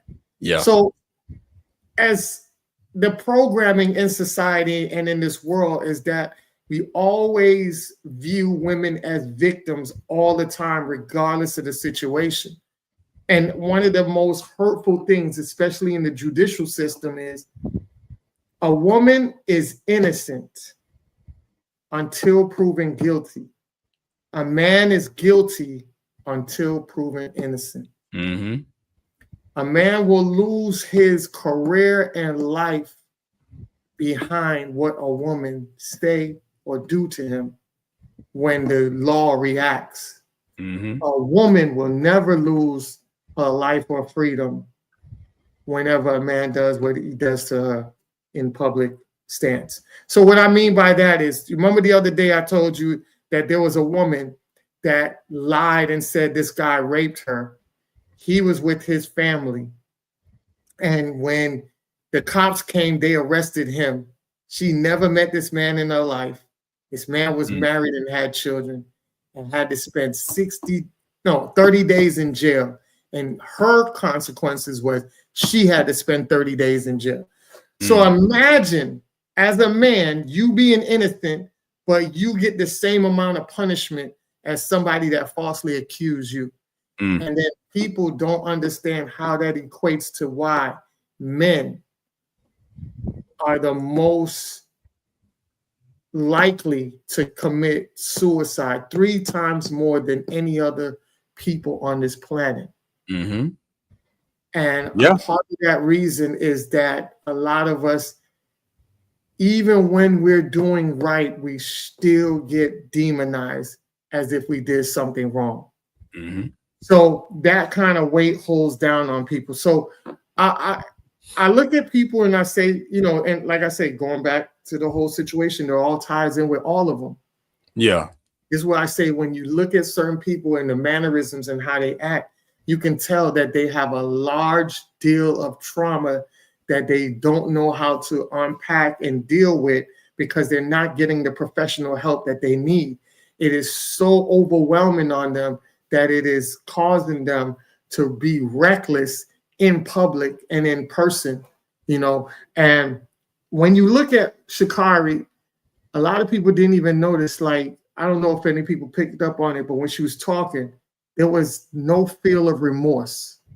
It was more of a PR spill more than her personal conviction to her mate. Mm-hmm. And even in what she says, because it went by fast, right? At the last part, it says, I apologize to Christian. He came into my life and gave me more than a relationship, but a greater understanding of unconditional love from what I experienced in my past. Due to my past trauma and pain, I was blind and blocked off to not only receive it, but give it. I love him. To him, I can't apologize enough. My apologies should be just as loud as my actions, honestly louder. To Christian, I love you and I'm sorry.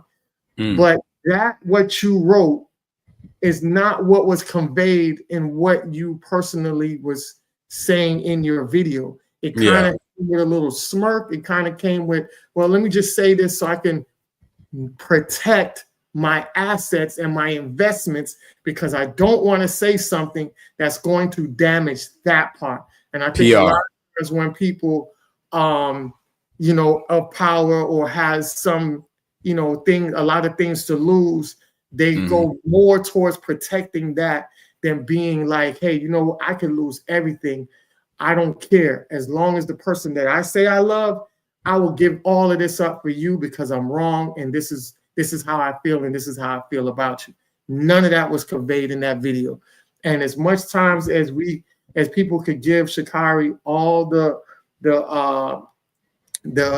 leeway and things like that, she will not be who she needs to be until she gets that help, because that trauma is spewing so hard into her that it's spiraling her life into a reckless situation. And she's the only one who can stop that, because women like her, and there's plenty of Sha'Carri Richardsons out there, this is how you lose a good man, is because you aren't healed enough to understand what you have. And I'll land my plane on that. Facts. Bobby Drake. This was a story that I couldn't avoid this week dealing with, and saw a lot of good people chopping it up, discussing it. I was personally pleased that I think that we finally reached that critical mass of men taking this issue seriously. I saw a number of people calling for her sponsorship, saying that, you know, she should be cut, she should be penalized, she's an Olympic athlete, this is unbecoming of someone of her status and everything.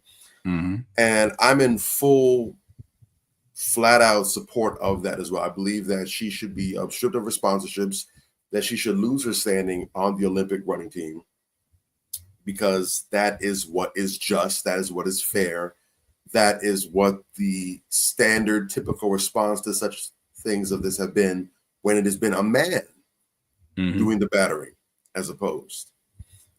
And I said something, and one of the reasons this pissed me off is because I had to say this, and again, I believe in balance, I believe in fairness, I believe in justice.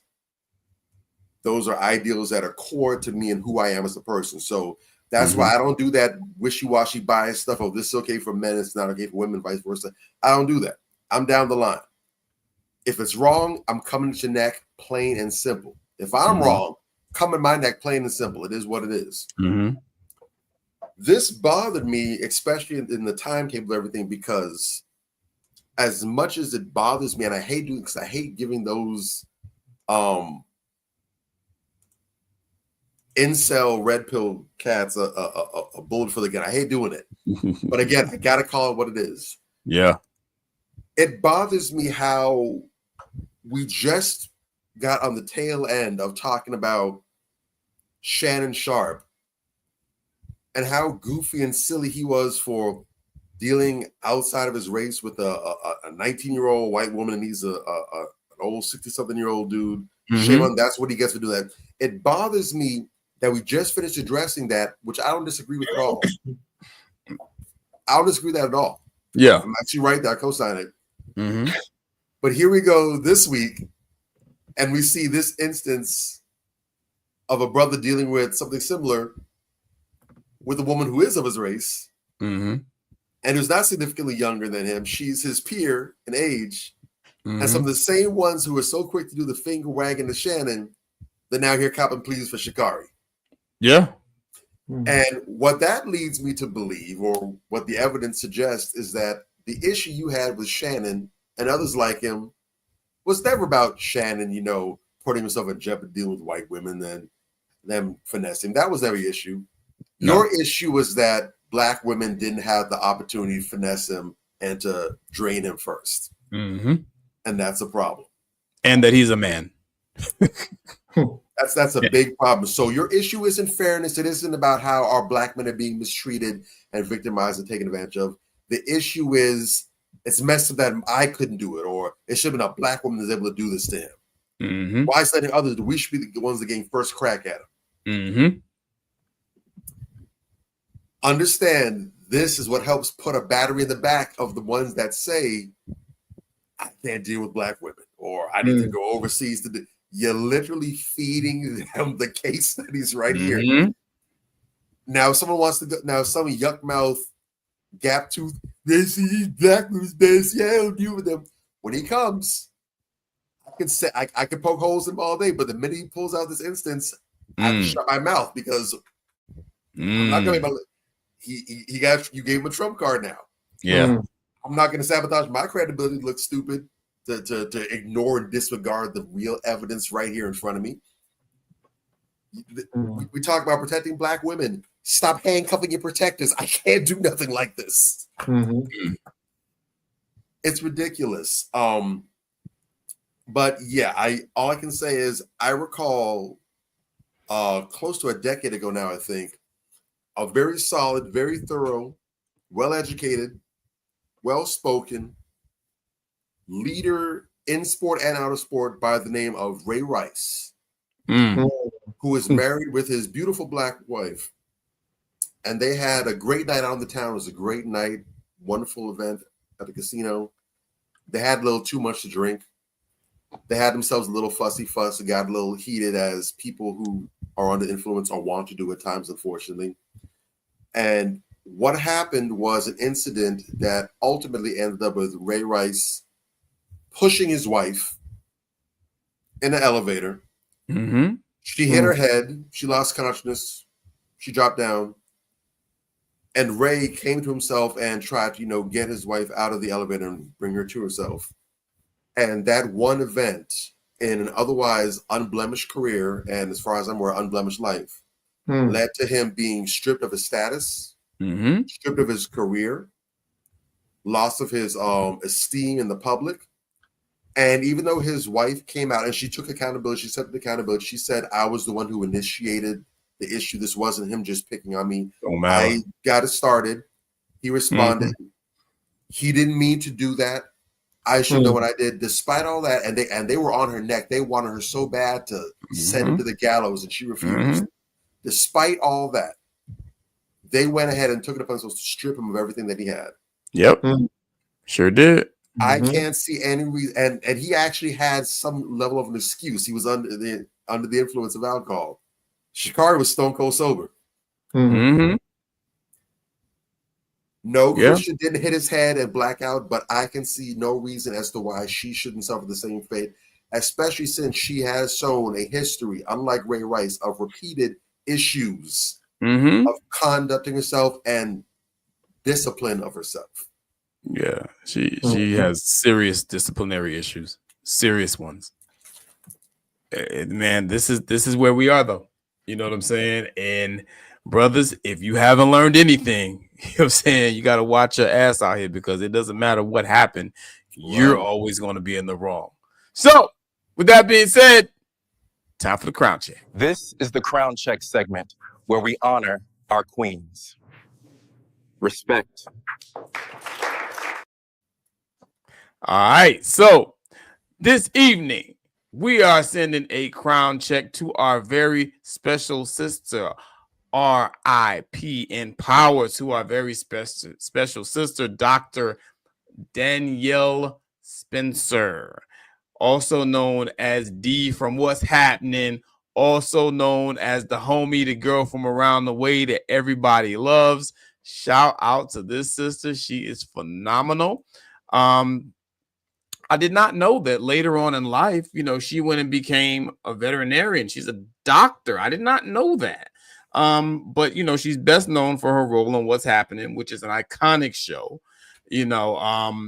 She became a veterinarian later on in life. She was born in New Jersey in 1965 to James and Cheryl Spencer.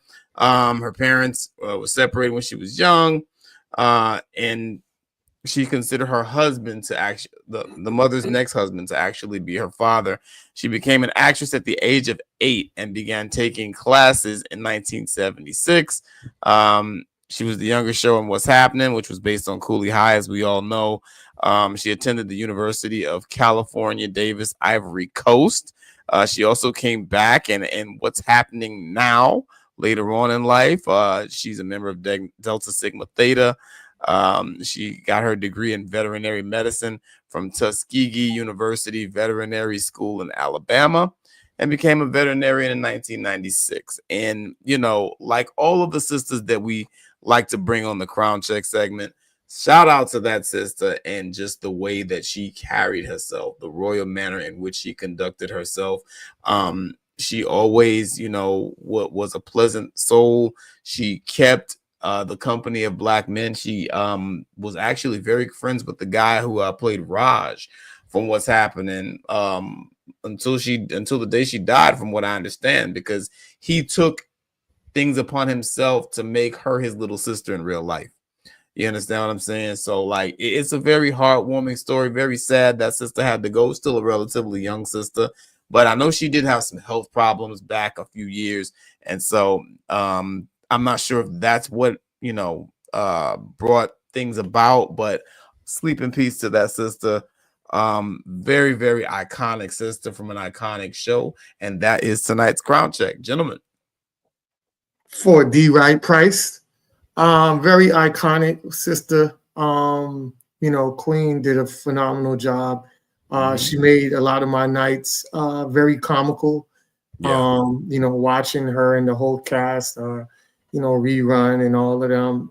Even the mother, she had her moments that was funny as well. But it just goes to show you, when you have a group of people that really are genuine and you really go into growing up with them on the set, it's kind of like what was the other one that the Huxtables, right? So you had Bill Cosby. So when Theo died, Malcolm Jamal Warner passed away, Dr. Heathcliff, which is Bill Cosby, he felt it like it was his child, because you're talking about years and years on set of somebody playing your son. It actually became a feeling like this was your real life child, because so many weeks go into that, years. You felt like you're watching your own son grow up with you, and especially a person calling you dad every minute on set. So the connection is there, So when you say about Raj and her, I could see that, I could really see that connection growing up as well, putting them under their wing and everything like that. But super dope queen, man. I'm so appreciative of the time she gave everybody and the efforts, and even just to know that she went to be a veterinarian, which is not an easy thing to do. Y'all think reading scripts is easy. So this was right up her alley. So, she made it look easy. She got a degree and she did powerful things out there. So I say to the queen, man, rest in peace. Definitely. And also, what, she, like you say, I'm sure that, he felt like that was his little sister. For me, I kind of felt like that was my little sister. You know what I'm saying? Or maybe I started watching it, probably when I was a little older. So I kind of felt like it was my little sister too. You feel like some of these people are your sibling. I felt like Theo was my older brother. You know what I'm saying? Like it really gets real personal with these really iconic shows. Bobby Drake, take us on. Yeah, that was one of those ones that was really out of left field. Likewise, I was surprised to hear that she, when they said Dr. Daniel Spence, I thought it was like some AI nonsense. Like, see, here we go again. Y'all like to cut up, but I did the due diligence. Like, well, I'll be doggone. She went ahead and she returned to school, got that, and so I love that she still had the presence. And I think I saw she was still active with acting and everything. So despite her veterinary work and her practicing, she was still also able to make films and everything, and I love that. It's beautiful. An amazing way to give back. Vets definitely are unsung heroes.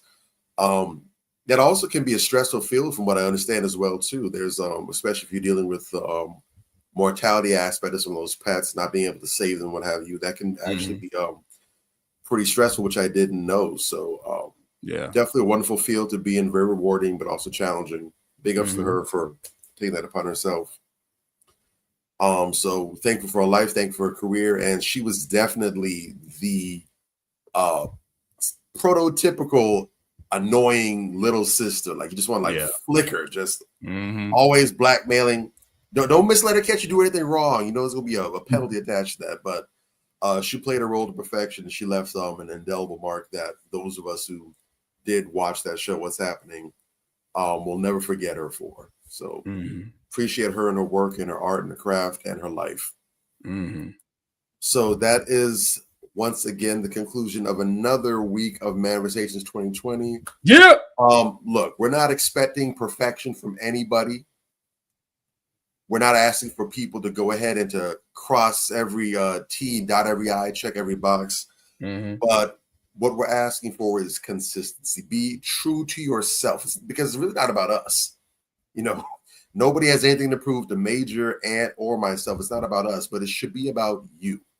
You know, if you're going to take it upon yourself to be out there and to put yourself in these circumstances, then you also owe it to the rest of us to be transparent with what you're going through. Because again, nobody has to see your face in the first place. Nobody. So if you're going to take it upon yourself to do that, then do it the whole way. Don't do it at all. And also be for real with your own self. Like Lowell said in the comments, the word is a bond. Your word should be your bond. If you're going to accept the mantle of something, whether it's your faith, whether it's a career or calling or whatever the case may be, if you're going to put your brand to that, put your brand to that. Live up to that the best way you can. And again, if you stumble, it's cool. But all the pump faking and the perpetrating, come on, man. We're not co-signing that. We're not tolerating that. So that's what we stand for here. We appreciate everyone that's tuning in and rocking in with us. Make sure you like, share, and subscribe tonight if you haven't done it yet. I don't know why. Please do that. And the bell icon that's above our heads, make sure you hit that and you get all our notifications, and double check to make sure it's still present. We are not going to drive you crazy with the notifications, but when it's time for us to come on the air, you will know, so you can come and be part of us. We want to appreciate and thank all of our people who joined us in the comments tonight. Our Instagram fam, Facebook fam, and our YouTube fam. Much love, much respect. We will kick it with y'all next week, same time, same place. This guy over here is Major Gage. Yeah. Mr. Influenza Sneeze over here, that's Anthony Malcolm. And I am the prestigious Bobby Drake, and together we are Manversations 2020. Manversations 2020 in the building. Manversations. Man up. Manversations. Man up. Manversations. Man up. Manversations. A place where we inform, build, and inspire. Manversations. Man up. Manversations. Man up. Manversations. Man up. A place where we inform. Manversations. A place where we inform, build, and inspire. You gotta eat what you kill. You gotta go out there, you gotta hunt for your meals. We all have that ability to connect with people, to be that motivational person in somebody's life. You gotta let people know there's certain lines you don't cross, and that there's gonna be consequences if you do. Man up. If you are an adult and you are in a relationship, that person's emotions are not your responsibility. Man up. Manversations. Man up. Manversations. Man up. Manversations. A place where we inform, build, and inspire. The devil, during slavery, destroyed the masculinity or manhood of the so-called Negro. No man, No man. Right now you got to be trained all over again to be a man. When someone is obligated to do something, it is binding upon them to do it. And failure to do it causes reaction. Man up. Position make you rich. I don't have that type of richness. My richness is life forever. If that people knew their glorious past, if that people knew their glorious past, if that people knew their glorious past, then they would be more inclined to respect themselves. I'm not saying I'm going to rule the world or I'm going to change the world, but I guarantee that I will spark the brain that will change the world. And that's our job, is to spark somebody else watching us. A place where we inform, build, and inspire. Manifestations. Man up. Manifestations. Man up. Manifestations. Man up. A place where we inform. Manifestations. A place where we inform, build, and inspire. You want to tell me about yourself? Go get your friends. I'll tell you who you are based on who your friends are. Don't just live and die. That's an ugly existence. Make your life matter, make your life count. Live a life where people can actually mourn you for the things you left behind, not just because you were around and existed. We need strong black nuclear family. Yes. Yes. That's what it is. Mother, father, son, daughter, all in the same house with a focus on the family unit as a whole. We had Tulsa, Atlanta, New Jersey, Detroit. We had Rosewood. We had Black Wall Streets all over. The Republicans aren't for us, but the Democrats aren't for us either. And we should have no alliance to any political party. We only have alliance to what is in our own best interest. A place where we inform, build, and inspire. Manifestations. Man up. Manifestations. Man up. Manifestations. Man up. A place where we inform. Manifestations. A place where we inform, build, and inspire. At the end of the day, as men in the community, we must stand together and be counted, because people look to us for guidance, leadership, and protection. And if we are not about that business, we are not on our job. Here we have grown-ass man conversations in the spirit of that purpose. Anthony Malcolm, Bobby Drake, Major Gage, we are. This is Manifestations 2020. Manifestations. Man up. Manifestations. A place where we inform, build, and inspire.